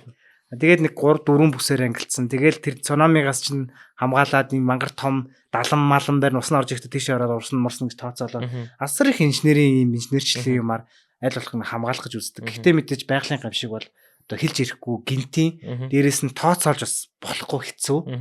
Тэгэхээр эрсдэл бол яаж ч гарч магадгүй гэдэг байдлаар бүгд ер нь дандаа бэлтгэлтэй байдаг. Тэр нэг аюулын чимээн гарахад л ямар ч байсан бүгдээр тэр цуглах цэг дээрээ ч юм уу цуглах хэвээр манай гэрийн одоо очих газар энэ дунд сургуулийн одоо заалч гэдэг юм уу тийм юмнууд бүгд тодорхой байдаг. Тэгээ юу авч явах нь угаасаа тодорхой. Тэр нэг аюулын цүнхтэй бичиг баримтаа аавн тэгэл гарна. Ерөөсө тэр юмнуудаа ерөөсө амнаас чухал эд баялаг чухал биш шүү гэдгийг бол ойлгосон байх хэрэгтэй. Одоо жишээлбэл гэтээ тоо шоугун үзсэн баг тий. Шоугун үзэг series үзэг байгаа. Үзнэ тий. Шоугун series тэр бас нэг их тийм өрөмөц нэг тийм яриа. Тэр тэр кинод мэдээж амар гоё ярианууд л юм. Харилцан яриа үнэхээр тэр киног авч явдаг кино л. Тэрээс өмнөөс шоугун талаар энэ альтернатив podcast нэг дугаар дээр бас нэг дурдаад өнгөрсөн. Гэтэ одоо миний дурдах байгаа синийг үл яриаггүй. Тэрэн дээр нөгөө Японд газар хөдөлдөг байхгүй. Тэгээ газар хөдөлтөн дээр одоо юу болдог вэ гэдэг дээр юу гэхээр бид нар энэ юмыг бол ингээд зуурдын гэдэг энүүгээр мэдэрдэг гэж хэлсэн байхгүй. Юм бол зуурдын. Тэгээ өнөө ингээд байвч газар хөдлөл нураал энэ байшин нураал унна те хөрс нураал тэр авийн газар орон шал өөр болно гэдэг. Тэгээ тэр кинонд нөгөө Торонага гэдэг одоо Токуа Ясугийн энэ юугаар хийсэн дүүр нөхгүй. Тэгээ тэр Торонага гэдэг нөхөр нь ингээд бүр газар хөдлөлтөөр хөнгө алддаг байхгүй. Тэгээд тэр амар том дамио те одоо тэр хэдэн мянган зэрэг захирдаг байсан гэсэн газар хөдлөлтийн тэрний юун дээр байж байгаа тул тэгэл үхэх боломж зөвхөн хувь хөндлөхгүй те. Хичнээн том дамио одоо хэдэн мянган зэрэг одоо хэдэн мянган албаттай байлаа гэд нэмэргүй тэр үнийг зүгээр залхихаа өрөө залгина гэдэг. Тийм учраас нөгөө японочууд ямагт нөгөө нэг юмыг ингээд тийм зуурдын шинжтэй гэдгийг аягүй хүлээмжшүүлдэг ийм философи артумема гэдэг нэг тийм тайлбар явж идтiin тэрэн дээр. Гэтэ одоо барилга байгууламжийн хувьд яриад байгаа шүү дээ сая хальт. Тэгсэн чинь одоо 13 онд газар 11 онд ч тийм 11 оны газар хөдлөлтөөс хойш юу хийсэн бэ гэж давлгаанд одоо хааны Фукушима гэнэ. Тийм давлгаанаас хамгаалж байгаа далангаа өөрчилсөн гэдэг байхгүй. Одоо дандаа загварууд нь болохоор дандаа юм босгоо автгаа хаана. Тэгээ наан нэг хитэн чул руу тавьчихдаг. Тэгээ тэр нь явцын дунд ус нэрс татаад тахлаар суучдаг гинэ. Тэнгүүд давлгааны хүчийг буцаага өөрлөө нэргүүлээд цогтөг. Тийм үстэй. Тэд нар бас бодоод байгаа байхгүй. Саад үчин тэгэл тэр нэг бургас мургас мод зод тэр тарьдаг чинь бол ерөөсөө яг тэрний давлгааны тэр юу хамгаалах юм чи ерөөс тэр юм билээ ш. Тэрнээс ч том конкрет тавиад тэр чинь хамгаалахгүй юм билээ ш. Тийм бүтэн хүчээр хаахгүй байгалийн хүчийг байгалийн хүчээр нь хэвтэйгэн шиг хөдөлгөөд. Чи одоо манай нөгөө айкидогийн принцип юм. Айкидо хүчний эсрэг ингээд пат идэл хүч хийх хэрэгтэй биш ингээд айж жохон яах хэрэгтэй гэж. Өндөр барилга хүртэл гэж яриад байгаа байхгүй. Одоо өндөр барилгын голд нэг том шон зоочоод тэр гадна тал нь хөдөлж дотор тал нь хөдлөнгүүд резонанс нисэр зүгцөхөнгүүд хоорондоо нэг өөртөө авсраад тогтдог гэдэг байгаа байхгүй. Тэгээ бас нэг Йокохамад нэг тийм юу үзчихсэн чинь нэг тийм эмнэлгийн багаж хэрэгсэл үйлдвэрлэдэг үзчихсэн чинь тэд нар ч нөгөө тогон тасарч болохгүй газар хөдлөлгөд операцийн явж байгаа хэвээр яг тэр чинь айгүй нарийн эмнэлгийн төхөөрөмж хийж байгаа учраас гээд тэгээ нөхдүүд тэгээд тахгүй манай байшин чинь газар дээр байрлалдаг шүү дээ бид нэг бүршин дээр байрлалтай ингээд тэгээ газар хөдлөлт зүгээр барилга нь хөдлөхгүй гэж байгаа юм ингээд яг ингээд байж доотлолт нь ингээд тэнд нь одоо хамаг нөгөө чичрэг аваа. Газар чинь угаасаа хоёр тишээ ингэж хөдлөн шүү дээ. Дээшээ доошоо хамаагүй хоёр тишээ ингэ хөдлөнгүүд барилга ингэ байж тэгээд газар ингэ хөдлөн. Тэгээд энэ хоёрын хоороны бүштэй гэж байгаа юм. Тэгээд тонгоогоо тардаа гэсэн бохоо ингэ. Манай байшин агаар дээр байгаа зухаа нэмэрэд байгаа байхгүй. Тэгээд ингэ газарт наалдаагүй байгаа зэрэг. Тэгээд тэрийг нүмгэн тийм бид. Тэгээд өөртөө тэгээд байхгүй. Манай газар хөдлөлтөд энэ үйлдвэрт нэг чичрэгээ мэдрэхдэггүй гэж. Яач хөдөлсөн би үйлдвэр дотор чичрэгээ мэдрэхдэггүй гэж. Тэгэхээр тийм технологиг нөхдүүд бас хийж л байгаа юм л да. Яг тэр юм яг тэр Японы барилга байшин нэтэрээ тэгэл газар хөдлөлтийн нэтэр юм чинь тэгэл нэг юм болдог тэгэл ахаас сурдаг нэг юм болдог ингээд баян нэг суралцдаг л гэх юм уу. Кайзен гэдэг нэг өөрсдөө ярьдаг юм биш те. Кайзен бол тэгэл бүх газар бүх компанид баг явж идэг юм билээ. Японыг баг describe хийгүүл нөгөө баг тасралтгүй Кайзен хүмүүстэй юм ингээд өөрийгөө дүгнэл сайжруулаад гэдэг. Харин тийм. За одоо ингэ жишээлбэл Японд амьдрах үед те 2 жил амьдсан 1 жил. Би юу? Ханаа 3 жил гарсан. 3 жил гарсан тийм. Одоо ингэ 3 жил гаруй амьдрах үед одоо би одоо жоохон сонин хачнаас нь л ярих гэдэг л да. За гой сайхны нь бол хүмүүс тэтгэдэг ингэ аюу их ярьдаг учраас түрүүний ахаал асуулт ахаал авчиж та нэг хамгийн нэг тийм сонин санагдчихсэн юм ингэ яагаад ингэдэм болооч гэдэг юм уу те ингэ нэг тийм явн явтал чинь ингээд энийг ингэж болдгоо багтаач тийм яг жоохон хэцүү асуудалтай гэдэг нэг тийм одоо нэг тийм тэдний хийдэг нэг зан үйлэн ч юм уу эсвэл нэг тийм юм яг тэр нөө аялж уулзаж явж байгаа хүмүүс чинь тэрийг нэг анзаарахгүй өнгөчдөг. Яг зүгээр дандаа л гой газруудаар явбал одоо Шинжуку Шибуя юу гэдэг Skytree юу гэдэг тэгээд ингээл гой газруудаар явж байгаа хүмүүс чинь тэрийг анзаарахгүй. Амьдарч байгаа хүн ч юм бол ингээ нөө 365 365 гээл тэгэхээр тийм таньж иж байгаа зөвлөлтөө юу амьдарч байгаа хүн бол өөр яг тэгэхээр Эсээ одоо бид нар Монгол бас те Монголд Улаанбаатар хаана юу гоё юм байна гэл ингээл явдггүй штэ. Тийм штэ тийм. Тэрэн шиг нөгөө амьдарч байгаа хоттоо ч юм уу амьдарч байгаа можийнхаа хаана юу гоё гэдэгс огт мэддэггүй юм бэл. Сүүлд нь хүнээс сонсч ижлаа гэхээс тэрнээс ч ингээд за Токио ямар ч ороод үзчихээ те за нэг бодож байгаа нэг ганц хоёр те можуудаар явал явчих за нэг Киото орол орчих гэх юм уу те тэгвэл тэгдэг Нагоя орол орчих гэдэг юм аа. Тэгээд нөгөө сонин юм санагдсан юм гэвэл нэг тийм хүмүүс яадаг хэмдэ ингэх боломжтой гэд хэлсэн юм байдаг шүү дээ. Одоо ингэх ёстой гэхдээ ингэх боломжтой гэсэн юмны дандаа ингэх ёстойг дагдаг. Тэг ягаад тэгэхээр нөгөө нэг болно гэдэг нэг opportunity гэхээс л нөгөө мастыга дагах гэдэг. Би нөгөө нэг жолооны курс сурч ирсэн байхгүй юу? Жолооны үнэлгээ Японд авч ирсэн. Монголч байсан л та зүгээр. Тэр байсан үнэлгээ солиулах гэсэн чинь нөгөө миний Японы яг тэр нэг явдаг замаар нь яаж явах нь болохгүй гэсэн байхгүй.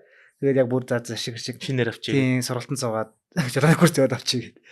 Тэгээ авч яхад ер нь бол ийм байдгийн. Гарцан дээр хүн харагдтал юм бол заавал зогсно. Хин нэгэн хүн ингээд гарцан дээр зогсож штэ. Тэр хүн ингээд гарцаар ингээд гарч явахгүй байсан ч гэсэн уцаа хараад ингээд зүгээр зогсож байсан ч гэсэн гэрэл улаан байсан ч гэсэн ер нь ингээд улаан байсан ч одоо биш л дээ. Зүгээр гэрэл нөгөө хүмүүс чи дараад унтрааж саадаг. Зарим гэрэлгүй газар гарц байгаа. Тэгмэд хүн байвал заавал зогсох хэвээр. Тэгээд хүнээ харж ингэж 90 тоног дахиж шалгачаад хөдөлдөг байхгүй. Тэгмэд Монгол бид нар болохоор энэ нөхөрч уцаараа ингээд хараа гарахгүй юм байна да гэж гарчдаг штэ. Эсвэл нэг за гарч магадгүй дээ гингүүл жоох ийшээгээ тойроо ингэ явчихдаг шүү дээ. Тэгэнгүүт бас нэг өөр юм нь бол одоо хордлын замын 3 игнэ байдаг. Эхний игнэнд нь одоо 80 км цагаас доош хурдтай. Хоёр дахь игнэнд нь бол энгийн машинууд, гурав дахь игнэнд нь гүйцэд төрүүлэх үед хамгийн хурдан машинууд нь юу явдаг байхгүй. Тэгээд эхний дээр нь ер нь бол хүмүүсийн 80 тал явна, 80 дотор. Хурдны замных нь хязгаар нь 100-аас 120 байдаг. Тэгэнгүүт голын замаар ер нь хүмүүс 100-аас 120 явдаг байхгүй. Тэгвэл хүмүүс голынхан замаар л яваад байна. Эхний замаар нь тэр нэг том ачааны машин жишээнүүд нэгдүгээр нэгээр явж байна. Хоёрдугаар нэгээр нэг тэр энгийн машинууд ингээд яваал юм. Ямар ч машин байсан ингэ яваал юм. Тэнгүүд нэг гүйц төрүүлдэг нэгээр чинь бараг машин харагдахгүй. Залуу хүмүүс нэг юм үнтэй жоохон рескар марч юм уу нэг тийм янз янзын том бенз хурдтай хүчтэй машин чинь хүмүүс хаяа ингэж явж харагдана. Тэрнээс тэрийг юус ашигладаг. Тэрнээс бас манай монголчууд бол BMW бол тэгээд хажууган зүгээр. Бошоохон очих газар очие гэдэг зөрөөд явна ш 3 дугаар нэгээр. Тэгэнгүүт японочууд яг нэг тийм нөгөө маст гэдэг опшн дээр хэтэрхий баригддаг. Opportunity-га ийм боломж байгаа шүү гэж гаргаж өгчөөд байхад тэрийг хийх гэж оролддгоо. Нөгөө шинжлэлт хийхээсээ илүү жоохон хуучндаа ингээд жоох удаан баригддаг хүмүүс ч. Тэгээ бас нэг юм байсан. Намайг анх очиход принтерийн төхөөрөмж нь факстай. Тэгээ факс явуулдаг. Тэгээд ингээд бид нар ингээд карантдаг шүү дээ. Одоо хувилдаг шүү дээ. Хувилдаг шиг ингээд би ингээд файлаа өөрөө хэвлж гаргачаад тэрийгээ тэр хувилдаг каноныхоо хэсэг дээр ингээд шилэн дээр наачиж байгаа. Тэгээд хаангуудаа утасны дугаар оруулаад факсдаг. Тэгэнгүүт нөгөө талд нь тэр нь хэвлэгдээд очдог. Тийм байт юм би анх удаа амьдралтаа харсан. Нэр факс Монголд бол факс мэд. Манайх алгацсан юм шүү. Ягаад алгацсан гэр угаас нэг социуд тэр чинь одоо 80-аад оны технологи. Айгу хошин технологи гэж ярьд юм билээ. Тэнгүүд тэр үед нөгөө факс явдаг гэж байгаа. Тэгээд факс машин гэсэн факс машин байж байгаа. Тэр чинь тэгээд байхгүй байж байгаа. Бид нар факсыг алгас одоо нөгөө захидлаас факсыг алгацаад имэйл рүү шилжүүлсэн уулзсан байхгүй.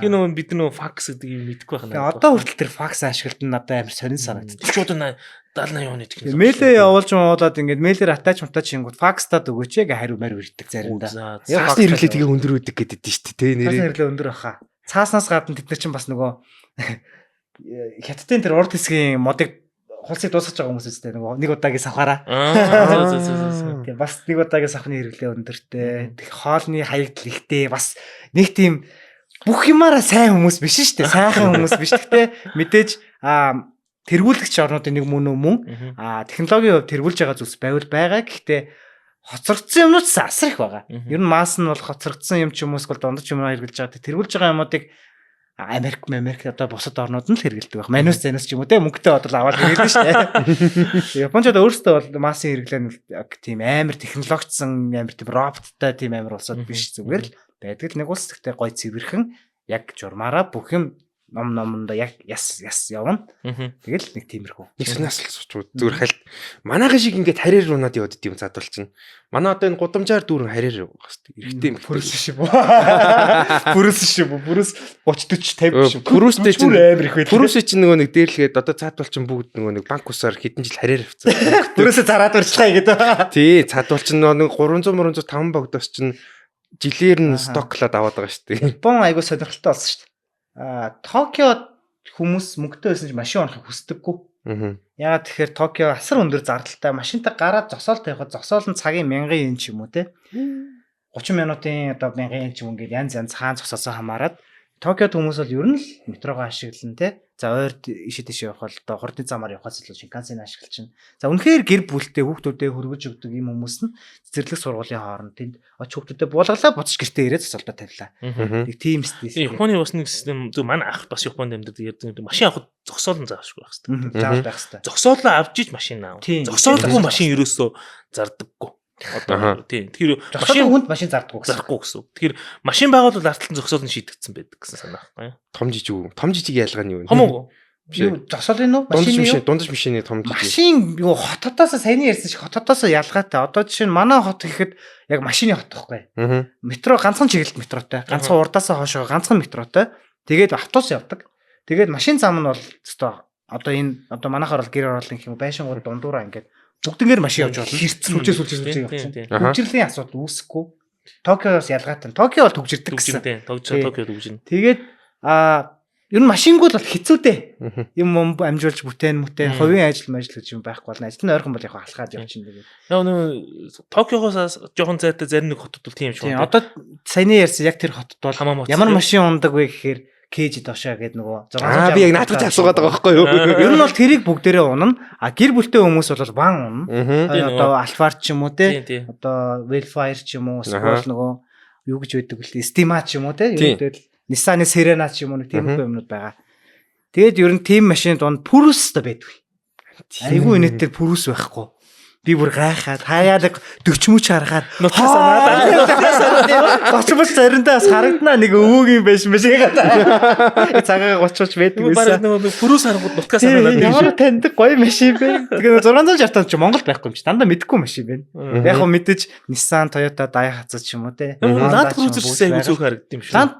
Байхгүй баг. Хаяа нэг баян хүмүүс G-class ундаг. Тэгээд Land Cruiser хүмүүс чинь зүгээр юу их байдаг гэсэн. Hokkaido их байдаг. Тийм хүүтэн болох. Хүүтэн тэгээд тэн чинь бол том хүчтэй машинтай яг хөдөөдөө газар шүү. Түүнээс биш Токио мок гэдэг манайх шиг халуун газар болол энэ дандаа л K. Тэгээд мөнгөтэй хүмүүс нь бенз унна. Ер нь бензэд айгуу дуртай хүмүүс. Герман чанар гэж яах шиг тий. Тийм, бензэд асар дуртай. Бенз мини хоёр ундын. Манайх өөр нөгөө минигийн юм яг Cooper тэгэхээр тийм бах. Наачаар сорилтын тий. Тийм мини унаад идэв. Мини ч нөгөө нэг үнэлгээгээр болно. Хамгийн яадаг шүү дээ. Юу яадаг шүү дээ. Машин татыг авлуулаад 4 5-уулаа суугаад одоо эхнэрээ дагуулж яваа хөргөж өгөө буулгаад яваад тийм ойлголт байхгүй шүү дээ. Машин унаад явлаа, ажил дээр зогсоол байна, ажил дээр тавилаа. Орой машин унаад ирлээ гэрийн гадаад цуглан тавилаа болоо.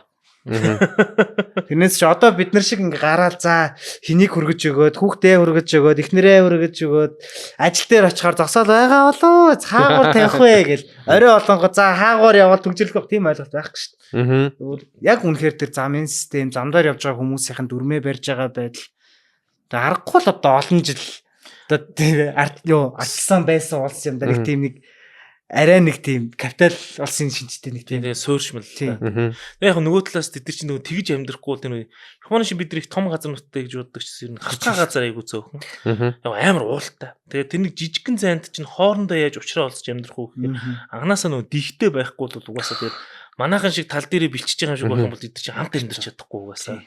Тэгэхээр чинь тэгээ нэг тэр жижиг зайндаа яаж амьдрах уу, яаж юм ингээд үр ашигтай хийх үү гэдэг дээр амар юу. Тэгээ угаасаа би энэ дээр гай болоод тах юм бол тэр чинь тэгээд амьдрах юм шиг аргагүй байхгүй юу.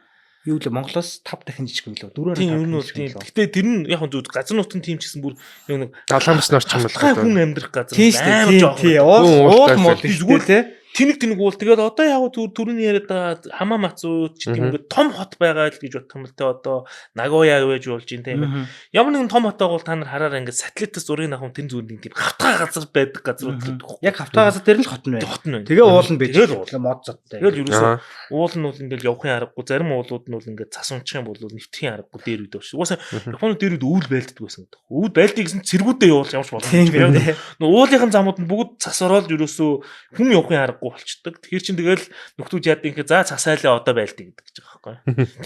Тэгээ ер нь одоо хэдүүлэн чинь түүх рүү орох түүх рүү орцоо л да. Хэдэн он руу орох.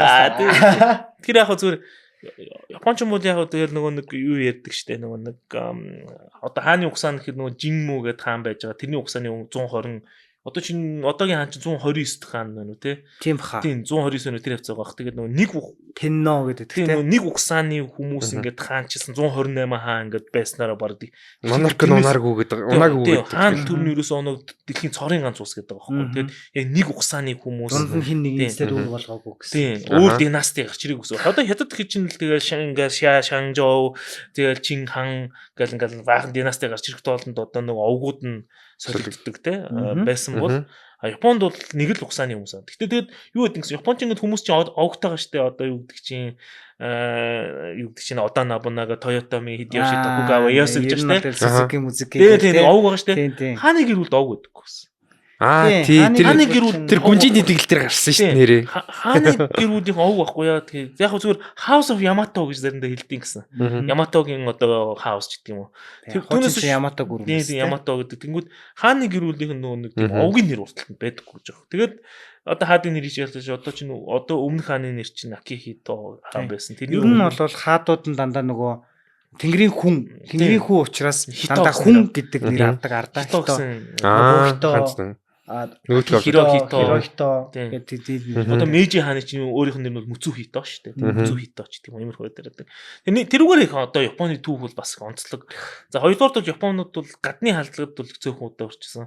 Хамгийн их түүээс нь манайхан нэг түүх гэж оролцсон. Хамгийн сүүлд нь Америкууд бол хоёрдугаар дайны дараа одоо нэг Occupy эзэлж авч ирсэн ч гэдэг юм уу. Тэгээд бусдаар бол ерөөсөө нэг тийм юунд эзлэж байгаа учраас Японы нөгөө бичгийн соёл ч гэдэг юм уу. Тэр юмнуудаа аягуулсан хадгалаад үлдсэн. Одоо эртний түүхэн сурвалжуудаас их аваад үлдсэн тийм юу гэдэг. Одоо тэр Nihon Shoki, Nihon Kogi гэдэг нэг хоёр юмтай. Тэгээд бүр одоо манайч юм бол ингээл эртний юм гэж хавс явсаар хагаад нэг заа нуус тавчаа мовчааш гэдэг тэгсгээл тэр яачдаг бол Японууд ч одоо тэгэл шууд 600 оны үеийн Хаяаны үеийн Нарагийн үеийн ингээд тэгээд тэр яруу найраг амар эртний юмнууд явж идэг. Тэрүүгээр айгу онцлог юм шүү. Барилга нь хүртэл байгаа шүү дээ. Яг барилга үл их хэсэж хитэн нөө. Барилга нураагуулсгаа барьдаг гэдэг тийм. Одоо тэр Исэ Жинжа гэдэг дээ шүү дээ. Тэр чинь бүр 10 жил тутам модын шинээр нураагаад дахиж барьдаг гэж байгаа байхгүй. Тэр Исэ Жинжа гэдэг нь одоо Японы хамгийн том сүмүүдийн нэг л дээ Исэ гэдэг газар байдаг. Тэгээ бүр Изан хааны усан дээр байдаг Торито үндэстэй тийм. Тэрийг бол одоо бүр модын дандаа шинжилтийн гэсэн. Тэр уусаа тэгэх л байх л та. Тийм. Тэгээд бүр яг тодорхой жилүүдэд тэр сүмийг шинээр барьдаг гэдэг ингээд. Тэгээд тийм хийдэг гэдэг байгаа байхгүй. Сүүлд би нэг Tiger Funding гэдэг нэг нэвтрүүлэг үздэг байхгүй. YouTube дээр зүгээр ингээд тавигдчихжээ. Тэгээд хитэн одоо захирлууд сууж агаад тэгээд эн тэндээс одоо хуучин байсан юу гэдэг юм аа. Revana Tora гэдэг одоо хуучин Money Tora гэдэг байсан гэдэг дээр үед гарч ирсэн нэвтрүүлгийг зүгээр YouTube-аар авчиж тавьсан. Тэгээд тэрэн дээр ингээд нэг захирлууд янз янзын компани захирлууд сууж байгаа л нэг хүн прожектыг авч танилцуулаад ийм ажил хийдэг ингээд энэ дээрээ ийм зээл авъя эсвэл ийм танк юм биш. Shark Tank л байхгүй. Тэгээд энэ 7 хоног болгоо нэг ингээд орно. Заавал. Тэрийг үзэж яхад тэрэн дээр нэг юу орчихсан байхгүй. Одоо нэг Shokunin гэдэг ийм юу хийдэг. Артисан юм уу? Юуны юу хийдэг? Артист тахгүй Shokunin гэхэрч яг юуны тэр нөгөө хийдийн модыг ингэж хуучруулдаг артист. Яг ингээ хуучин юм шиг ингэж болгож будаж моддаг. Тэр нь одоо яагаад байгаа гэхээр айгүй хэцүү ажил. Тэгээ тэрийг ингээ давж гарах гэж нэг багш одоо жишээ нь 10 хүүхэд авлаа гэхэд эндээс 2 нь л тэнцдэг. Тэгээ 2 нь тэнцээд тэгээ тэнцсэн ч гэсэн тэрийг хийхгүй гэдэг айгүй хэцүү. Ягаад гэвэл бас тэрийг хийлгэхийн тулд тавигдах шаардлага янз янзын юмуд их хэцүү. Тэгээ насаараа ихээс өөр аргагүй болчихдог ч юм уу тий. Тэгээд одоо энэ хэцүү болж байна. Тэгээд энэ хүүхд сургаж те ингэж гаргахад ялангуяа сүүлийн хүүхдүүд бол асуу сонирхолгүй болсон. Тийм учраас ингээд энэ Shokunin-ууд артистууд маань ингээд улам буураад байгаа. Тийм болохоор цаашдаа бас одоо Японы энэ темплүүдийн те зэргийн сурлах юмнууд ажлууд бол ингээд муудах шинжтэй байна. Тэг хүн бас тусан бас өртгөн өсөх шинжтэй байна. Тэгээ энэтэй холбоотойгоор бид нар нэг ийм компани, ийм сургалтын төвтэй ийм юу гэдэг юмаа танилцуулаад санхүүжил авч ирсэн байхгүй. Тэгээ тэрийг үзчихэд би яг бодож ирсэн. Тэгээд ер нь бол яг энэ хуучныхаараа хадгалагдах биш, хуучныхаар нь харагдуулах нь чухал юм байна. Тэг яг тэр стилээр ингэж хуучруулж яг тэр хуучных нь будаг мудаг тэр юм аа ингэж хийдэг гэсэн. Нөгөө хуучны технологийн тэр будаг мудаг зарцуулаад тийм л дээ. Орчин үеийн нөгөө нэг commercial будаг гарах биш яг нэг дээр үеийн аргаар нь будаг мудаг гарах хэрэг. Яг нэг ургамалтаа зурлаа. Тийм ургамлын ингээд тохиолон халаал тэгээд буцлагж муцлагаал гэж чинь амин нарийн юм хийж байгаа шүү дээ. Тэгэхээр бол тэгэл тэрийг одоо хүртэл хадгалт юм бэлээ. Тэр нэг компани хүртэл бас байгаад идэг үстэй. Тийм хамгийн өгсөн. Тийм. Тэр яг тийм дэлхийн хамгийн хөгшин компани нэг юу гэдэг вэ? Нэг ин байдаг гэсэн. Тийм. Буурчин газар байдаг гэсэн. Оо. Тэгээ амар олон жил 1000 оны үед байгуулагдсан юм уу да. Тийм. Тэгээ 1000 оны үед байгуулагдсан. Тэгээ одоо болт үйл ажиллагааны явж идэг гэдэг аахгүй. Тэр бол бас тийм Бүх юм гаргаж тавиад шоконд орж ирлээ яа. Тэр нь өөртөө тийм traditional гэсэн юм өөртөө одоо Япон хүн гэх юм уу нэг тийм улс орноороо бахархах гэх юм уу тэр нэг тийм юм айгу өндөртэй хүмүүс гэж санагддаг. Удам дамжин бизнес гэж би бол одоо хэрнэл одоо өв дамжиж ирээд одоо Японд Shottengai гэж үүдэн штэ. Би Америк маад болохоор мангартан моолууд байгаа баригдаадсахгүй. Тэгээд моол гээд харахаар Америк тал руу болчиход яагаад Япон солонгос тал руугаа тэр нэг юунууд үлдээд байна гэж бодсон чинь яалтчгүй одоо насаараа ирхэлсэн. Тэгээд тэрийг өвлүүлээ дараагийн үедээ тэр нэг өвлүүлдэг юмнаас нь Shottengai ч гэхдээ одоо жоохон хэцүү болсон. Зүрхлээ. Тий, ер нь хэцүү болсон. Ягаад тэгэхээр хүмүүс завгүй болж байгаа. Ер нь бол хүмүүс одоо саяны гарсантай холбоотой хүмүүсийн ажил хөнгөвчлөгдөө гэдэг эсэргээр хүмүүс асар завгүй болж байгаа. Тэрнээс нөгөө нэг ажлаа ингэж авах юмнууд эдгээр чинь хялбар болсон учраас авах ажилчийг болчихж байгаа юм. Чи энэ цагаар ажиллах юм чинь ийм бүтээмж гарсан багш ийм бүтээмж гаргах шаардлагатай чинь. Тэнгүү тэрийг хийх юм бол тэгшин тэгэнгүүт яадаг вэ гэхээр зайлвал орой нөгөө шөнө ажилтдаг супермаркет руу очих уу эсвэл онлайнаар захиалах комбинигоос авах. Тийм л сонголт.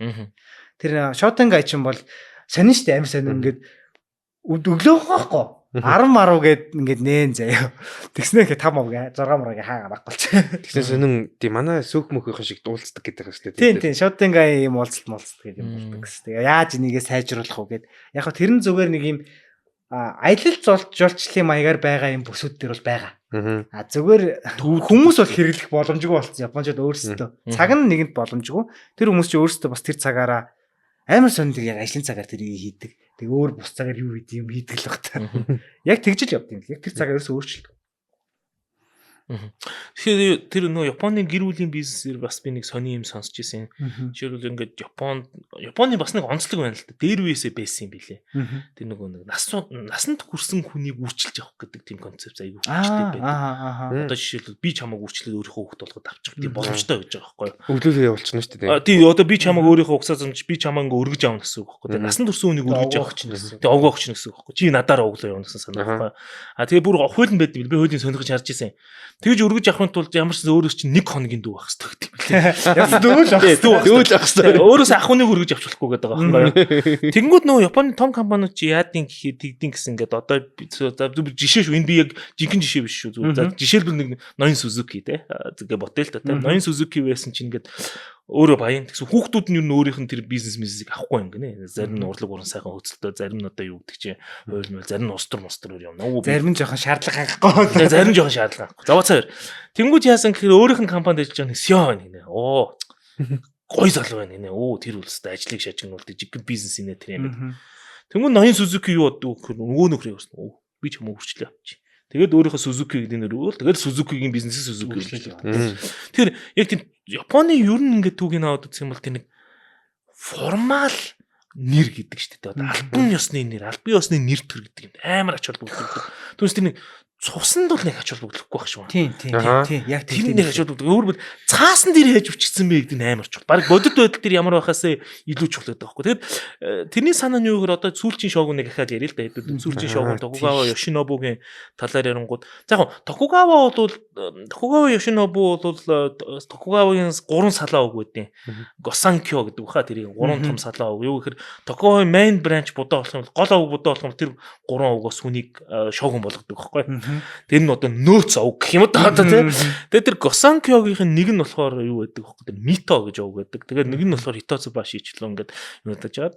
Тэгээд ингээд яасан гэх нэг удаа нөгөө Yoshinobu ч Мито юм баггүй. Митио Нариаки гэдэг хүний том хүү баггүй. Том хүчлүү бас нэг юмсан хүн том хүн биш баха.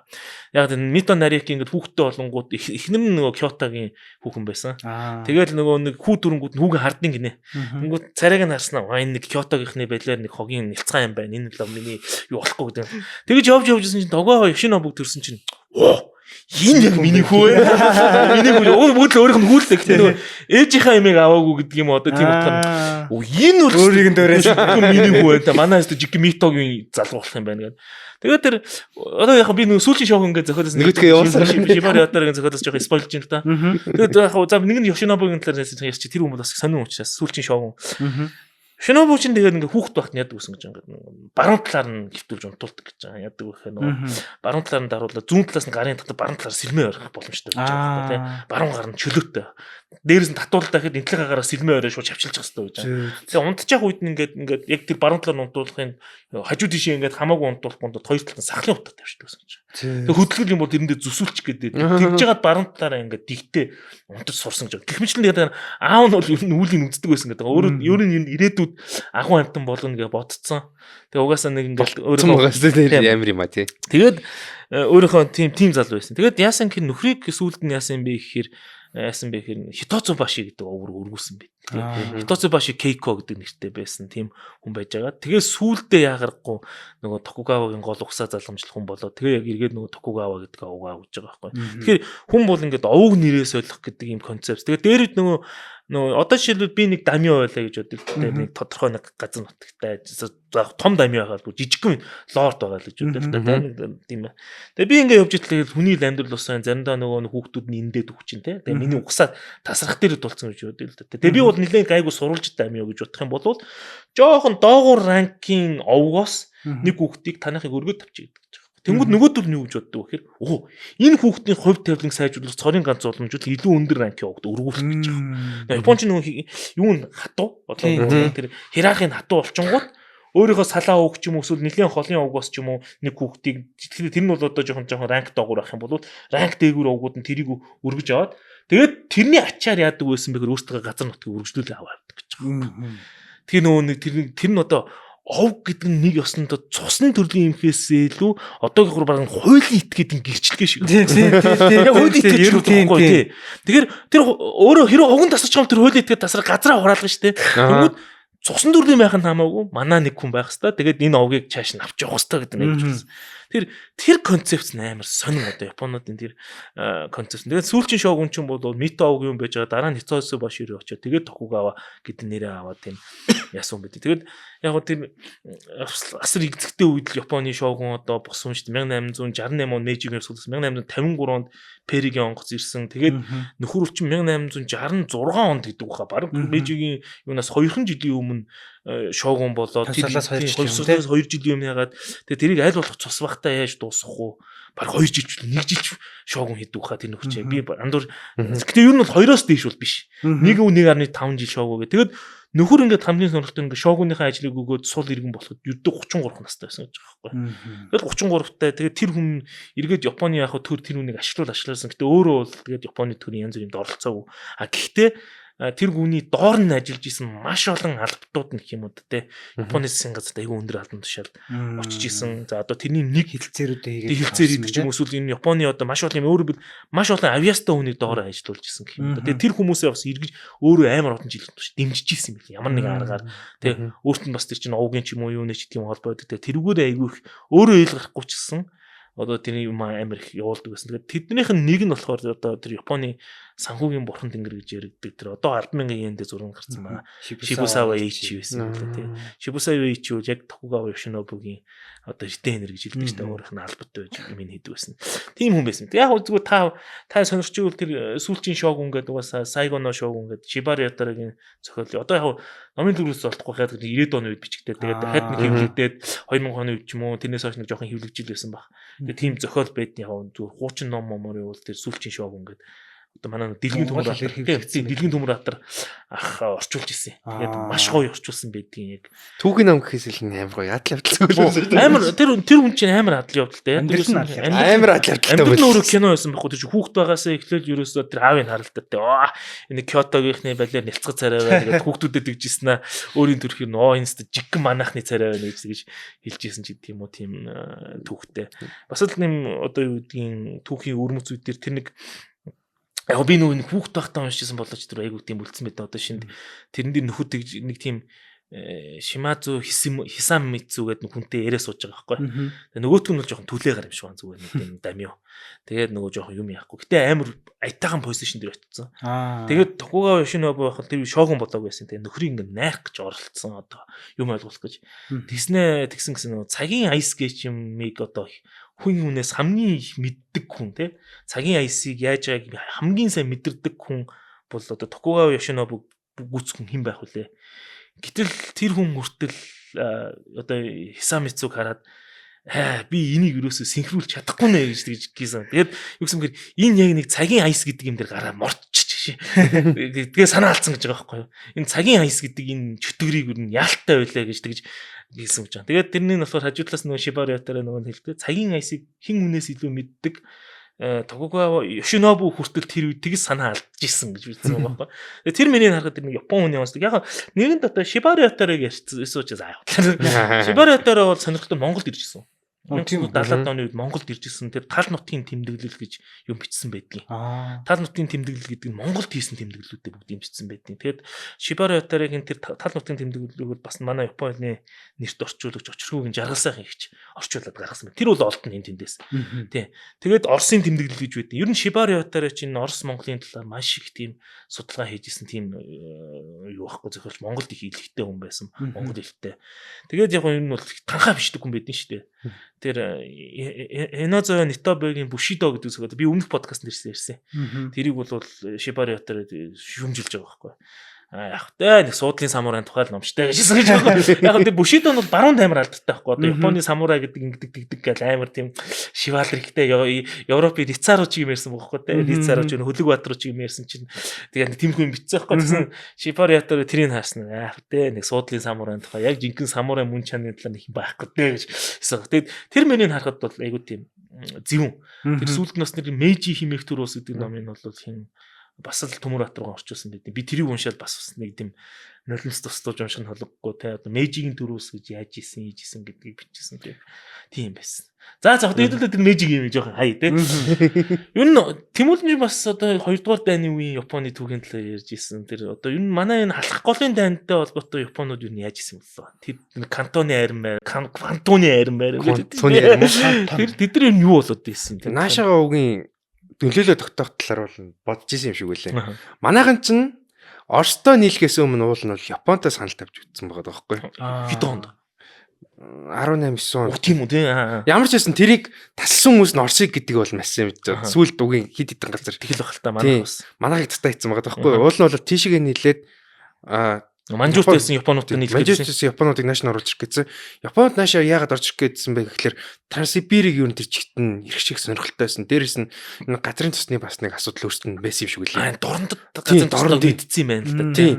Одоо энэ дачин тамсгийн яг наашаа орж ирэх гэсэн сонирхол нь тэнд байсан. Бас нарийн. Тийм. Тэгээ цаатуул чинь Солонгост ер нь бол нэлээд хөрөнгө хийсэн юм шиг байгаа маа. Тийм. Баахан босгох гээд тийш дээ. Нэлээд алдагдaltaй үзсэн. Тэгээд наашаага дайгээ бүтлгүүцэн зүгээр дай ихтэй зүгээр ихгүй тэр чинь бас биологийн зэв шиг анх туршсан гэдэг байгаа тэр чинь. Тийм нэг амар 400 идгээр англи юу лээ 461 лөө 861 ч үлээ нэг амар англи. За ангийнхэн нэрийг ч мартчих. Ямар ч тэр яаж баталгаажсан бэ гэхэлэр сүүл зүгээр 2 дугаар дайны дараа Америкууд гівүүд амар биотехнологи сайжирсан байхгүй. Яасан гэсэн тэр нөхдүүдийн судалгаанаас авсан байгаа байхгүй гэсэн. Тэгээ тентгийн цэргийн албаагч ерөөс нэгийн ч алаагүй гэдэг юм билээ шүү. Бүгдийг өшөөгөө бүгдийг Америкууд хамаг юм аваа явцсан. Яг Герман, Япон хоёрт улсын үйл явдал бол яг ижилхэн дайныг юм ухаантай байгалийн ухааны гэмт хэрэгтнүүдийг бүгдээр ингэ сайхан Америк ороод хувийн компани юулээ private contractor болгоцсон гэсэн үг. Тэгээд нөгөө Японы тэр нэг тэр хэдгээр ангижүүлээ тэр чинь Манжуурт байдаг. Тэгээд нөгөө хүмүүс төр туршилтчууд идэг. Хүн дээр туршилт идэг. Янз бүрийн одоо өвчин дээ яхангууд тарим өвдөөнгүүд хэрэг тис чинь мис чинь гэдэг юм нэдэг. Тэгээд тэрнээс чинь бас орох гэж 2 удаагийн орлого гараад хоёулын дээр фейлцсэн гэдэг юм лээ. Дотроос нь жижигхэн бослог маягийн юм гараад яасан гэдэг. Тэгээд наа төвөөсөн гэсэн юм бүр нэлээд төвөөсөн. Тэр Манжуурт нэг хотыг бол жинкнээсээ газар ухуулгын талаар гарч иртэлэн тийм байсан л гэдэг. Бас гэрцгий байсан юм шиг байна. Гэрцгий милитарист байх үедээ бол бас Японууд чинь бас гар бараан түүх бол байсан юм шиг. Милитарист байхдаа тэр чинь бас зугаад сонирхолтой юмнууд зөндөө хийсэн байгаа байхгүй. Жишээлбэл 2 дугаар даа яг дуусна. Гэхдээ дууснаас 1-2 өдрийн өмнө жилөө бараг нэг онгоц бэлтгэсэн байсан гэдэг байхгүй. Шумбагч онгоцноос хөөрдөг нисэх онгоц. Зөө. Тэр нь бэлэн байсан Америкийн хотууд руу илгээх гэж бэлдсэн байсан. Цөмөн бомб үнцэн гэж байгаа. Яг цаадуул чинь тэгээд ялгцсан талаар нь зүгээр нэг сонирхолтой кейс бол сонссон л доо. Яаж ялгцснаа мэдсэн гэсэн чинь нөгөө далаагаас Америкийн нэг тээврүүлэг онгоцыг бариад авсан гинэ. Тэгсэн чинь тэрэн дотроос нь талхлын баяраас сарын өмнө байсан онгоцыг барьж авсан. Тэндээс нь тим гарч ирсэн гэдэг байна. Тэгээ Японууд нэг сонирхолтой тэр нь бол бодцсон юм шиг байна. Тэгээд бодцоод мэдсэн Америкууд логистикоор илүүсэн гэдэг мэт. Гэтэ дуустал явна эцсийн дуустал явна гисээрээгээд тусгацсан тэгээд тэр нөгөө нэг зеросын ингээд онгоцод жоч мөрөдүүд чинь яг төсөглөм юм шүү дээ. Тийм нөгөө камиказа болоод түлшгүй болцсон. Тийм. Юу эргэлдэвэл коксеза гэдэг чи юу лээ? Тэр өөр дээрээ бөмбөгтэй онгоц зархсаад. Тийм бүгдэнд нь мөс тариал тэгэл за эх орны хотлоо зүтгэе гээл тэгээд тэн хоёроо банзаа игээл орчиж байгаа шүү дээ. Тэр юунууд их сонин шүү дээ. Одоо тэр та нөгөө Ghibli-гийн нөгөө Wind Rises гэдэг нэг үг. Тийм. Тэр чинь нөгөө нэг Jiro Horiyuki баха тэр нөгөө онгоц зохион бүтээсэн хүрээд шүү дээ. Тэр чинь яг зүгээр яг Ghibli бол нэг тэр хүний амьдралыг тулгуурлаа яг илүү хайрын төг тэр нэг юмыг бүтээж байгаа хэлсэн. Тэгээ Jiro Horiyuki бол өөрөө захиа бичсэн байт юм л шүү. Энэ одоо эдгээр Америкт үзнэ гэдэг юм. Яг солиороод байгаа юм байна ч нэ. Би одоо тэр Америк тэр барууны чи юмнууд үзсэн. Юу наадах Америкийн барахгүй шүү дээ. Яагаад ч барахгүй. Тэр технологийн хувьд бас дэлгэрэгүйс. Японы өндөр цолтой тийм баруунд очиж үзчихсэн офицерууд нь бүгд юурээс тэгж илдэг байсан юм билээ шүү. Юу яа барах юм бэ гэсэн. Одоо тэр Иважима кара Тегаме гэж бас нэг кино байдаг шүү дээ. Иважимаас ирсэн захт. Иважимаас ирсэн захт. Нөгөө хин тоглож шүү дээ. Кен Ватанабе тоглож шүү дээ, тий. Тэр чинь бас нөгөө Америкт очиж боловсрол эзэмшсэн Америк гарбуу марбуутай. Тэгээ тэр нэг хүч хэлдэг шүү дээ. Америкт бол бид нар үзээ барахгүй. За дүүдээр эх орны даалгаврууд үзгээс гээл. Тэгээ тэр Иважима тэр үзэлцдэг байхгүй юу. Тэгээ Иважима тэр үзэлдэхдээ нөхөд тэгсэн гэдэг байхгүй юу. Нэг Америкууд бол Японуудыг гусгад их амархан тактик нь байсан. Нүүдэл чи банзайгаа гараад их алчдаг байсан юм байна л да. Нөө чарж игээд байсан. Тэгсэн Иважима тэр байсан тэр Кубаяши гэдэг ухаа. Кураба за би нэр нь андуурч гэдэг нэг тэмхүү нэртэй генерал байхгүй. Тэгсэн тэр юус тэгүүлээ гэж байхгүй. Бүгдийг яг партизан хоёроос юунаас гаргаж ирэхгүй. Отоод Америкуудыг алаад байсан. Орц стилээр. Тэгсэн тэр Америк талын нөхдөд нэгсэн байхгүй. Энэ энтхийг захирж байгаа тэр бастард бол өстой хогийн бастард байна. Whoever that bastard is те nasty bastard гэж байгаа байхгүй те. Амар smart bastard байна гэсэн гэж байгаа байхгүй. Тэгээ тэр Иважимаг авахгүй ч бол Америкуудаас амар зүдэрсэн гэж ярьдаг байхгүй. Тэр Иважимагийн тэр юунуудыг авах хамгийн сүүлд нь яах вэ тэгэл ядагчлаа юм л да тэр юунууд те. Тэгэхээр одоо юу гэдэг тэр Америкт болсоос эзэмшсэн тэр Америкийг мэддэг байсан гарууд нь бол ер нь бол Америкт дээн гэдэг бол out of те ер нь бол madness гэж хэлж ирсэн гэж байгаа байхгүй те. Яг Япон бол яатсан гэхээр сүүлдээ нөгөө нэг цэргийн засгийн газрын нөгөө агуу ихийн солиор л гэдэг юм автцсан. Өөрсдөө ерөөсөд болоод байх юм байна, алаад байх юм байна гэж бодсон. Тэгээд баахан хуурамч мэдээ бас өгдөг байсан гэдэг байгаа байхгүй. Ингээл бид нар ингээл хүүстэй хүүрийн тарааж гэдэг байсан. Одоо дээрэс нь тэр одоо Кантогийн армийн ингээд түрүүний яриад Канто гүн шүү дээ. Кантогийн гүн, тэ Канто гүн гэдэг. Тэр л Канто нь болсон шүү дээ. Канто. Тэр чинь Кантогийн армийн гэсэн үг байхгүй. Канто гүн байхгүй. Тэр нь Орос руу ороход Квантум болоод ороод ирэхгүй. Тэ Канто гүнийхэн чинь бол тэгээд сүулдэ бол төв засгийн газартаа мэддэхгүй байлжсэн гэж. Ялч иргээл. Цэргийн засгийн газартаа хилэлгүйгээр байлцсан шүү дээ. Одоо жишээлбэл энэ халах голын дайнлуу чинь яхахтаа бол тэр Кантогийн армийн чинь ерөөсөө бүртгэл нэрвэлтэй гүүгээр байлцсан. Хилийн мөргөлдөөн гэж явдаг. Тэгээ сүүлдээ тэр нэг ийш тийш нэлэхээр дайм бол байгаагүй. Номон хаан жиккен гэдэг шүү дээ. Японы үстэй хилийн мөргөлдөөн гэж. Номон хааны одоо инцидент гэх юм. Гэтэ яг тэрнэр бол Орос Япон хоёрч хоёулаа технологиор туршсан л да. Оросууд нь ялангуяа өөрсдөө технологиор бүгдийн туршаад хамгийн олон дөнгөс сэргэж ирсэн онгоц нисгсэн байлдаан гэж ярьд юм билээ. Тэр бол бас их сонирм. Гэтэ хоёрдугаар дэнд ягаад зүгээр Япон нөгөө талд байгаа шүү дээ мэдгүй. Нэгдүгээр дэнд холбоотой тэлтэйсэн шүү дээ. Англи Америктэй холбоотой байсан. Тэгээд Америкийн дараа ашигтай ажилласан уг нь улс шүү дээ. Тэгсэн мөртлөө яагаад гэсэн чинь энэ Азад хятад баахан байна. Баахан даа хийгээд тийм. Тэнд ингэж юм үзлээд Герман ярихдаа Япон танах энэ хэсгийг аваа гэд ярьсан. Тэгээд ер нь нэг тийм Азийн нэг тэр уртлын хэсэг Оросын одоо уртлын хэсгийг авах. Төгрөгтэй тийм. Оросын одоо Японы юу байсан юм шиг сонирхол байсан юм шиг. Нэгт сонирхол нь тэгтээ яг нөгөө талд болохоор энэ хойно хятадаас Герман хөөжсэн гэдэг байгаа байхгүй. Оросууд чинь үгүй Японууд чинь ирж хөөхт нь Герман зүгээр хотын гадаа ирчээд энэ тэнийг азууч чинь гэсэн чинь амар лаг чигсаад ороод ирсэн. За тэгээ гараа явгээд гараа зөрөө явахт нь Англи Францын зэрэг орж ирсэн гэдэг байхгүй. Тэгээд энэ Азад хийсэн дайн дээр Япон оролцсон мөртлөө олигтой молж авч чаддаг. Тийм. Тэнгүүт нь за ер нь нөгөө тий үзье гэсэн мөн байхгүй. Бас жоохон юм ботсон гэдэг байхгүй яаж тийм дээр гомдоцсон юм шүү. гомдоцсон байхгүй. Холбоотон бол тэгэл тэрнээс хойш ер нь тэр 2 удаагийн балаа газар хөдлөлт болсон юм шиг байна. Тийм нэг Кантогийн их газар хөдлөлт 23 онд тусан шүү дээ бас. Тэр нэг яг эцэгтэй 2 удаа газар хөдлөлт тусноос болоод цэргийнхэн чинь толгойд ирсэн гэдэг юм. Тийм. Тэгээд бас тэр их сонин гэтээ бас бид нар бас Японыг ингээд Азийн түүхэнд үнэлээд үзэх сонин л доо. Хэрвээ ингээд Япон ингэж босч ирээгүй бол ер нь Азийг бол Европ үздэг хүүрийн дараах байсан байгаа шүү. Дээрлэж ирсэн шүү дээ. Ер нь хуваагаад эзэгнээд ер нь тэгээд Япон байсан тулдаа нөгөө эдрий чинь ингээд бас тийм байна. Тэгээд уучлаарай та нар бас тийхгүй шүү. Бид нар бол бас нэг Аз хүмүүсийн бахархал шүү ч гэдэг юм уу те.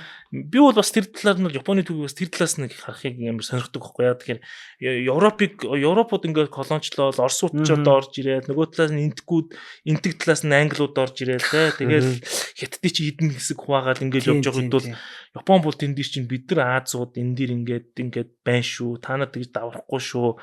Хоёрдугаарт нөгөө Азийн улс орнуудад юу ойлгуулсан бэ гэхэд бид нар модернизац буюу энэ орчин үежилтийг хийж чадах юм бол Япон шиг ийм амжилтыг гаргаж чадах юм байна гэдэг итгэл үнэмшлийг өгж ирсэн юм шүү. Тэгээ яг бодоод үзэх юм сонь түрүүн бас Тэмүлийн ярьжсэн шүү дээ нөгөө нэг 1853 онд хар онгоц ирээд 1868 онд Мэйжигийн өсгөл гараад тэгээд тэрнээс чинь 1868 оноос 1905 он хүртэл чинь 37 жил тий 37 жил буюу нэг хүний харуул нэг өсрээд нэг үед гэсэн үг шүү дээ. 37 жил болохоор нөхдүүд Орос Японы дайн дээр 1905 онд Сушимагийн тулаанаар Оросын нөгөө Балтийн тэнгисийн амар флотыг ч очиж зүгээр гүүрийн дарсан гэж байгаа байхгүй. Тэр Балтийн тэнгисийн флотыг сүрүүлсэн Того Хэй Хачиро гэх юм байна. Асцаа дурж ирээд Того Хэй Хачиро ч бас амар сонирн. Би Того Хэй Хачирогийн талаар бас тэр Мэйжигийн төр ус дээр уншиж ирсэн юм аа. Того Хэй Хачиро англи боловсрол эзэмших гэж явцсан юм билээ. Тэгээд англи боловсрол эзэмшиж очиод уг нь бол нөхрийг бол Тэнгисийн зэргийн сургуульд сургана гэж явуулсан юм билээ. Тэгмүүд англичууд новшроод commercial даалгачны сургуульд явуулсан юм билээ. Арилжааны одоо даалгавар сургууль гэдэг байхгүй. Тэгээд гэхдээ тоогоо хамгийн зөв нь бүх хичээл дээр онц авчихсан гэж байгаа байхгүй. Тэгээд бүр характер сайтай майтай гэдэг амар тийм үнэлгээнд авчихсан гэдэг байхгүй. Тэгээд яг тоогоо эргээд Японд ирсэн амар адмирал байхгүй. Тэгээд тоогоо Хэй Хачиро чинь тэр Оросын Сушимагийн флотыг ингээд сүрүүл биш Сушимагийн тулаанд Оросын Балтийн флотыг сүрүүлнэ. Тэр чинь Японуудын хувьд бол одоо юу байхгүй. Бид нар анх удаа Орос гэдэг их гүрэнтэй үзэж тий. Өөрөөр хамгийн анхны их гүрэнтэй зөрчилж байгаа зөрчил нь байхгүй. Яах вэ гэж амар эргэлзэж исэн гэж байгаа. Тэгээд байлцсан ба. Тэгээд тоогоогоос гэсэн ингээд тоогоо орой олонгууд нэг ном уншаа сууж идэв гинэ. Тэгээд нэг ном уншаад хуучны ном уншаад нэг хуучны судалгаа уншаад. Гүт майн мэг зөв уншд юм баг. Тэгээд доотлын офицерууд нь гайхал. Нээдсэн. Та одоо юу уншаад байгаа гэсэн. Би энэ цэргийн тактик, усан цэргийн тактик судалж байгаа. Та одоо юу хитний юм уншаад байгаа. Нэлсэн Мессний ном уншиж гэсэн. Тэрүүгээр надад орсууд чинь барахгүй гэсэн гэнэ. Тэгээд хусаад байсан нөхөр уссан гэж байгаа. Тэгээ усныхан дараа нөгөөдөл нь ирээл тэгсэн гэж. Та бол Азийн агуу усан цэргийн адмирал гал нөгөөдөл нь бас. Заасан юмсан шүү дээ. Та бол тэгсэн тоогоо тэгсэн. Би бол яг би намайг бол таандаа Нельсонтэй адилтгаж болно. Англи Нельсон ч нөө Наполеоны будаа болсон нөхөр шүү дээ. Трафалгарын тулаанд Наполеоны будаа болсон гэсэн чинь. Та нар яг би Нельсонтэй адилтгал яана гэдэг. Азих бол энэ солонгосын ийс үншин гэж нэг гарна гэсэн чинь. Тэрний юм уушаад тэр чинь нөхөр яасан гэсэн ийс үншиний номыг уншаад байсан гэж байгаа байхгүй. Ийс үншин чинь яасан гэхээр 1592 онд нөгөө мө Японуудыг жиггэн хүүрийн тараасан солонгосын адмирал байхгүй. Тэгээ яг ийс үншиний Хансан арлын тулаан гэж үүдэг. Хансандо Дэйчуп гэж үүдэг байхгүй. Кино байгаа шүү дээ. Кино нөө. Тэрний нөгөө мэлхий завийн тэр юмнуудаа юм хагас ийм сар хэлбэртэй те одоо ийм энийг болохоор crane wing гэдэг байгаа байхгүй. Тэр тогруун далавч идэг формацаар жагсаалаар байж байгаа тэр юунуудыг Японы онгоцуудыг сүрүүлж исэн байгаа байхгүй. Нөхөр яг тэр тактик. Яг Японч нөгөө солонгосыг эзэлж явахгүй солонгосын баахан барьчгэрэмтүүдийг бол ингээд үздэг хардаг л байсан байгаа юм л да. Тэгээ яг тэр тактикаар нь Оросын онгоцыг флотыг бүрэн сүрүүлсэн байгаа байхгүй. Тэгээд тэр зөв байгаа хөө те тэр солонгосын тэр 1500 оны одоо тэр өөрөөс нь 300 жилийн өмнө гэсэн үг шүү дээ баг 200 300 жилийн өмнөх тэр юмнуудыг харж иж тэрийг тэгээ өөрөө тэгж хэлсэн мэдэхгүй би бол энэ солонгосын ийс үншинийг барахгүй гэж хэлсэн баг. Тэгэхээр бас тэндээс би тоогоог бас амар үнэлсэн байхгүй. Яг тэр чинь одоо өсөж мандж байгаа Япон тий одоо жигэн ир беда үзүүлж байгаа Япон тэр үед одоо солонгос юм бэ тий тийм хөгжөөгөө буураад юм харагдаж байгаа. Японуудын нүдэнд бол нэг хөгжөөгөө буураа байхад нөхөр бол тэр солонгосын тэр адмиралыг тэгж хүндэтгэж ингэж хэлж байгаа нь бол бас Тогогийн характерыг бол харуулж ирсэн юм. Тэгээд яг Того нас орсон тэгээд Тогогийн талаар бас юм мэдмэсэ. Хэрвээ энэ 2 дугаар дайны хүртэл Того жоохон амьд байсан бол жоохон нөхөр өгшрөөд өгсөн л дээ. Тэгээд хэрвээ Того амьд байсан бол энэ цэргийн хідэн хөөрцөн гаруудыг бүгдийг аятайхан байлгах байсан гэсэн яриад байл.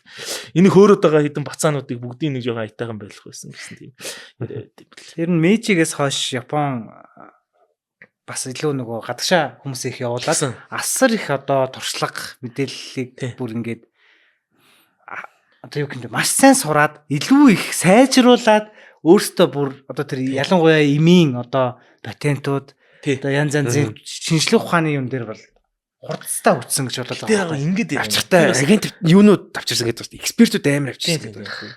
Тэгэхээр Японы талаар би бас тоо дахиад нэг сонд үг яриа. За сонд үг. Ингээд байгаа. Бид нар болохоор Японд ингээд Токугавагийн үеэр ингээд хаалга хаацсан гэж ярьдэн шүү дээ. Тэр үед тий. Гэхдээ Токугавагийн засгийн газар гэх юм уу би эсвэл Японы засгийн газар гэж хэлээд Япон хүмүүсийн бас нэг онцлог. Токугава ингээд хаалга хаацсан ирнэ. Нагасакигийн Дижима гэж байгаа шүү дээ. Дижима харал гэдэг голландууд байдаг. Хамгийн зөв нь тэр голландуудаар дамжуулаад Европт юу болж байгаа мэдээлэл байн авдаг гэсэн ч одоо төв Бакуфун. Европт юу болоод байгаа Наполеон засгийн ихэнд гарж ийн марж ийн гэдэг мэдээллийг Токугава Бакугийн бүгдийг мэддүүсэн гэж байгаа байхгүй. Сонсож үздэг. Тийм, сонсож үздэг. Европт нэг юм уус байт юм гэлээ. Ингэсэн гэлээ, тэгсэн гэлээ гэдгийг тэр Дижима дээсэн голландуудаас баян мэдээлэл авдаг гэж байгаа байхгүй.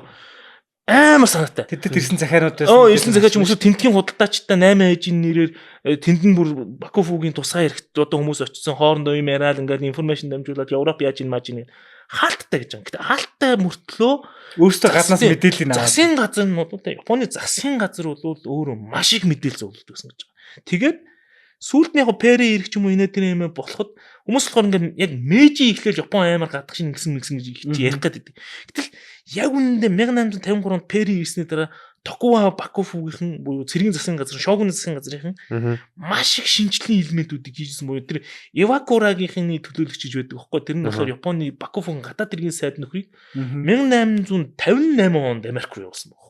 68 он биш шүү. 53 он бодоод 58 он авцаа тэр Ивакура мишн гэдэг нөхдүүд явсан. Тэрэн дотор тэр нөгөө хинчин явж исэн байхгүй. Фукузава Юкичи чинь нэг нөхөр нөөсөн байхгүй. Тэгээд учраас тэгвэл Мэйжигийн үед яваагүй юм байна шүү дээ. Мэйжигээс өмнө явж исэн байхгүй. Тэгэхээр тэд чинь амар Бакуфун ер нь бол хүн амтнаа явуулдаг. Цагаад бол ийм байсан шүү дээ. Түрүүн би нөгөө хэлсэн шүү дээ нэг Японы ингээд нэг ингээд хааны талынхан байгаа шүү дээ. Хааны талынхан болон шогуны талынхан гэж ярьж байгаа чинь цагаад бол хааны талынхан юу гэж үүдэн уус орно хай гэж ярьдаг байсан шүү дээ ихэндээ. Одоо тэр сонножи гэдэг сонножи явах. Сонножи нөө хин гэдэг. Тийм сонножи гэдэг нэг бүлгийнхэн юу гэхээр юу яадаг шүү дээ нөгөө нэг юу Expel the barbarians and revere the emperor буюу эзэн хааныг хүндэлж харийнхныг үлдэн хөөе гэдэг уриатай байсан байхгүй. Эсвэргээр Бакуфу болохоор яасан бэ гэхээр хэдүүлээ шинжлэгдээ гэж ярьжсэн. Тэгээ сүүлдэж ирээд нөгөө Японы эзэн хааны талынх нь эргээд нөгөө өөрсдөө неймээ болоод инээ тэр болсон болохоос их үедээ бол тэр хааны талынхан гэдэг чинь зүгээр л шогуны талынхны хүнийгээ тэгээд угаасаа нөгөө Сацума Чошугийн хідэн хонцонтой гарууд нь ална гэсэн нөгөө 200 жилийн турш шутгаа ирэлж исэн усуд байхгүй. Токугава Бакуфыг унахал юм бол ална. Токугавахныг ална гэж шутгаа ирэлж исэн усуд бүгд босч ирсэн байхгүй тэд нар чинь. Тэгэхээр тэр чинь бас их сонд үг. Бид нар нөгөө Японы ингээд нөгөө хитрхийн нөгөө нэг монотон гэх юм эсвэл юм нэг өнгөр хаалттай байсан гэж яриад байдаг бол биш. Яг үндэ Сакоку гэж яриад. Тийм Сакоку гэж ярьдаг гэсэн Токугава Бакугийн хаана юу болоод байгаа талаар маш их мэдээлэлтэй байсан гэж ярьд юм. Ер нь бол Европчууд Японы талаар мэдэхгүй байхад Япончууд Европчуудын талаар маш их мэдээлэлтэй байсан гэж ярьд юм билээ. Тэгээ угаасаа Фукузава Юкичи гэсэн хэлдэг шүү дээ. Анх Голланд хэл судалж исэн гэдэг. Голланд хэлийг анх сонирхоо явж байгаад Йокохамад ирээд нөхөр голландэр хүмүүстэй ярих гэсэн чинь нэг ч хүн голландэр ярихгүй байсан гэдэг байна. Тэгээ хаангаар ирээд байна гэсэн чинь дуракууд англиэр ярьжсэн гэж. Тэнгүүд яасан бүр энэ голланд хэл чинь ерөөсө дэлхийн хэл байха болцсон юм биш үү? Одоо англи сурахгүй болохгүй. Нөнөөр англи сурчихсан гэж. Тэгэхээр бас тэр нэг мэдрэмжтэй тэр Фукузавагийн мэдрэмж инээ тэрээ бол бас айхтар байсан гэдэг. Тэгээ Фукузава Юкичигээс нэг Гакумоноос үсэн мэггүй юу? Эрдмийн эрхэм ухаан гэдэг нь Монгол руу орчуулагдсан байгаа шүү. Уншаарай. Эрдэм гэж болох бодорой гэдэг. За хэдүүлээ ерөнхийдөө бас нэлээд буу халаал нэлээд явчих шиг боллоо. Одоо хэдүүлээ юу руу нэг сонирхолтой сэдв рүү орё гэж бодож байна те. Нэг сонирхолтой сэдвээр ороод тийм ерөнхийдөө рап хий гэж бодож байна. Ямар сэдвийн талаар ярих гэж бодож байна. Миний нөгөө нэг ярих сэдв одоо хитрхи нөгөө түүх рүү ороод байвал бас тийм түүх рүү жоохон залхаж байх те. Тэгэхээр хэдүүлэн жоохон орчин үеийн нэг сэдв яриад. Яг бид нар өмнө нь аним ярьсан учраас анимны бүтэн дугаар байгаа. Тэгэхээр одоо нэг арай нэг өөр орчин үеийн нэг сэдв рүү орё. Дандаа түүх рүү ороод явах. Тийм tech fail-ийн нэрэл бас сонирхолтой гэж магадгүй. За Японы tech fail-ийг яриа. Одоо форматын тань гэдэг Sony бүр нэлээд ялгцсан байгаа байхгүй. За Одоо CD гарахаас өмнө өөр дижитал диск ч үлээ нэг том диск гаргаж үзээд тэр формат одоогийн яг энгийн CD-нээс бол дата рейт нь өндөр. Гэхдээ жоохон төвхтөөс тэнд ялагдаад кассетын дээр бас өөр форматаар орж иж ялгцсан гэдэг байгаа байхгүй. тач скриныг бас уг нь анх хөгжүүлсэн гэдэг юм билээ шүү дээ. Ч бас байсан ялгцсан. Samsung юм алдсан гэдэг үү яадаг үлээ. Гэхдээ яг үндэ задулсан юм жоохон толгойн хөшүүн байгаад байгаа юм шиг байгаа. Ирсэн юм шүү. Харин смартфоныг нэг тоогоогүй юм шүү. Бас нэг Nokia Өөрсөнд нь байсан байгаа. Өөрсөнд нь юм нугалдан юм утас гаргаж ирээ. Тэгээ тэрийг амар лаг гэж бодоод тэгээд нөгөө Nokia чинь нэг смартфоныг тоохгүй хайцсан гэж ярьдаг шүү. Тийм тэрэн шиг. Тэрэн шиг Японод тогтсон. Тэгээд тэрнээс наа байлгаа л дээ. камерын дээр хүртэл дижитал камер байсан шүү дээ. Тий. Дижитал камер наанд Canon-д байсан. Тэгээд бас чадаагүй гэдэг байгаа байхгүй. Яг хөө технологи амар супер гэдэг цаадуулч нэг цагт болохоор бас амар консерватив үзээд ер нь бол консервативээс гадна асар их хяналттай ажил хийхэд ер нь ингээд ажиллаа хийгээд нэг юм одоо ингээд дан оллоо штэ. Дан олоод ингээд цаашаа дуусгах хэвээр. Тэгэнгүүт тэрний наанах одоо нөгөө юу гэдэг ингээд quality check гэх юм уу? Тийм check гэдэг хэсэг нь бүр амар удаан. Тэгээд шалгаал. Тэгэл буцсан. Тэгэл шалгана. Тэгэл хосорч тэгээд дараалдаг. Ингээд сайжруулж удаад. Ингээд ингэчүүл яа тий. Ингэчээ л та гэл. Тэгээд бас дээрээс нь Японуудын нэг хариуцлагаас болтох сонирхол айгүй өгөөд ингэсэн ингээд шатн дээр хариуцлагаас болтох гэдэг. Тэнгүүд одоо ингээд нөгөө нэг ингээд бас бизнес хийдэг хүмүүс их ярьд юм байл л дээ. Бас Японуудын талаар юу хэлдэг вэ гэхээр ингээд хятадтай бизнес хийхээр нэг толгой компанид төлөөлөө ирсэн нөхөр байгаа шүү дээ. Дийл ярих гээд тэр нөхөр нь зүгээр газар дээр зүгээр хитэн дийлүүдээ бүгдийг цогтөг гэж байгаа байхгүй юу. Зүгээр л их бүгэн ирэхтэй ирдэг гэсэн үг байна шүү дээ. Компани бараг төлөөлөө ирсэн. Тэгэл дийлүүдийг зүгээр ингээл явдаг гэж байгаа байхгүй. Японоос ирсэн гартаа харангууд аа гэсэн бид энэ дээлтэй гараад ичгүүтэйгээр ирдэг алгуулчихдаг гэж байгаа байхгүй. Тэнгүүрээс явж өгдөггүй Японуудтай ирсэн дийл айгүй ядаргаатай гэдэг. Нөгөө нөхөр нь ягаад тэгээд идэв гэдэг өөрөө хариуцлага дараа нь ингээ шийдвэр бие дагаараа шууд хариуцлага хүлээчих гэдэг учраас ингээ заваартай гэсэн тийм юу гэдэг юм бэл. Өөртөө тэгээд тэр нөгөө сайн шүрүү яд нөгөө бүлгийн юу гэдэг бас нэг сул тал байх шиг байна. Тийм нөгөө бөөнөрөө шийдвэр гаргадаг учраас ганцаараа би та шийдвэр гаргах чадвар нь арай жоохон сул байдаг юмсан баг. Тэгээд нэг зөрөгтэй шийдвэр гаргахгүй шийдвэр. Зөрөгтэй нэг нөхөр гарч ирдэг. Сүүл тэрийг бас нэг мөнгөлүүд хайлт дурдал нөгөө нэг спорт төр хөлбөмбөгийн дээр бас жоохон шийдэж байгаа. Тийм хөлбөмбөг дээр бас нэг юм сүүл нэг юу явж байгаа маа. Нэг манга гараад аним гараад блоглог гэдэг. Тэрэн дээр болохоор нэг тийм ер нь бол атакер өөрийн гэсэн тийм эготой байх хэвээр. Гол оруулна гэдэг чинь л чиний зорилго. Энэ багийн спорт гэсэн багийн төлөө ажиллаагүй чи зүгээр гол оруулахын төлөө энд гүйж байгаа гэдгээ мэдэр гэдэг. Нэг тийм ер нь нэг тийм амар эгог нь ингэж өдөөж өгөх тухайл нэг тийм аним манга байгаа даа байхгүй юу? Тэнгүү тэр нь одоо нөгөө хөлбөмбөгийн холбоотойгоо одоо тэрийг одоо хийж байгаа манга зурж байгаа нөхөр нь ингээд хамтраад тэрний одоо нөгөө студентүүдтэй юмнууд нь хамтрангуутлаа. Ер нь бол одоо ингээд хөлбөмбөгийг бас дараагийн түвшинд аваачаа. Манай одоо Японы хөлбөмбөгийн систем бол яг ингээд ийм багийн тоглолт айгу сайн байгаа ч гэсэн ийм гоцгойд гарсан амарсан атакер байхгүй байна. Бүр ингээд алаад үгүй гэсэн ийм тоглогч месси байхгүй байна. Тэ.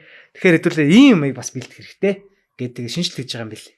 Тэгээ саяны одоо юун дээр нодлонгоос ер нь шинжилтэн ихсэн үү? Бараг энэ жилийн ихэр ихсэн үү?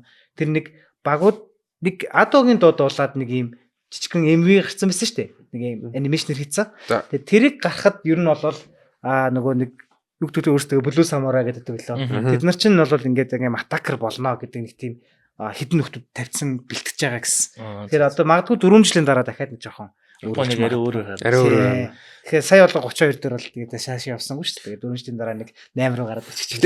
Яг хөлбөмбөг дээр бол тийм л бол цаадуулч мотоспорт дээр болж байгаа шүү дээ. Тийм үү. Тийм. Одоо 24 цагийн хамгийн хайперкар гэдэг яг Формула 1 гэдэг супер гэлдэг. Яг өндөр 24 цаг тасралтгүй ажилдаг техникээр уралддаг тийм спорт байгаа байхгүй юу? Тэр дотор хайперкар гэхэлэр 200 км гарантай 24 цаг тултал ажилладаг уралдаанд Toyota одоо сүүлийн 10 жилийн 6-д нэлж үү. Дөрөвт нь Ferrari нэг нэрэндээ ялж байгаа байхгүй. Тэгээд тэр бас яагаад тэгээд шалгаад сонирхоод үзэж байгаа байхгүй юу? Тэгсэн чинь яг хав Toyota ингээд амар Toyota яг үннийг л 2000 оны ихэнд нэг тэнийг царамуутай машинтай гэдэг онгойтой байсан юм л да. Бүгд л нэг өндөг шиг.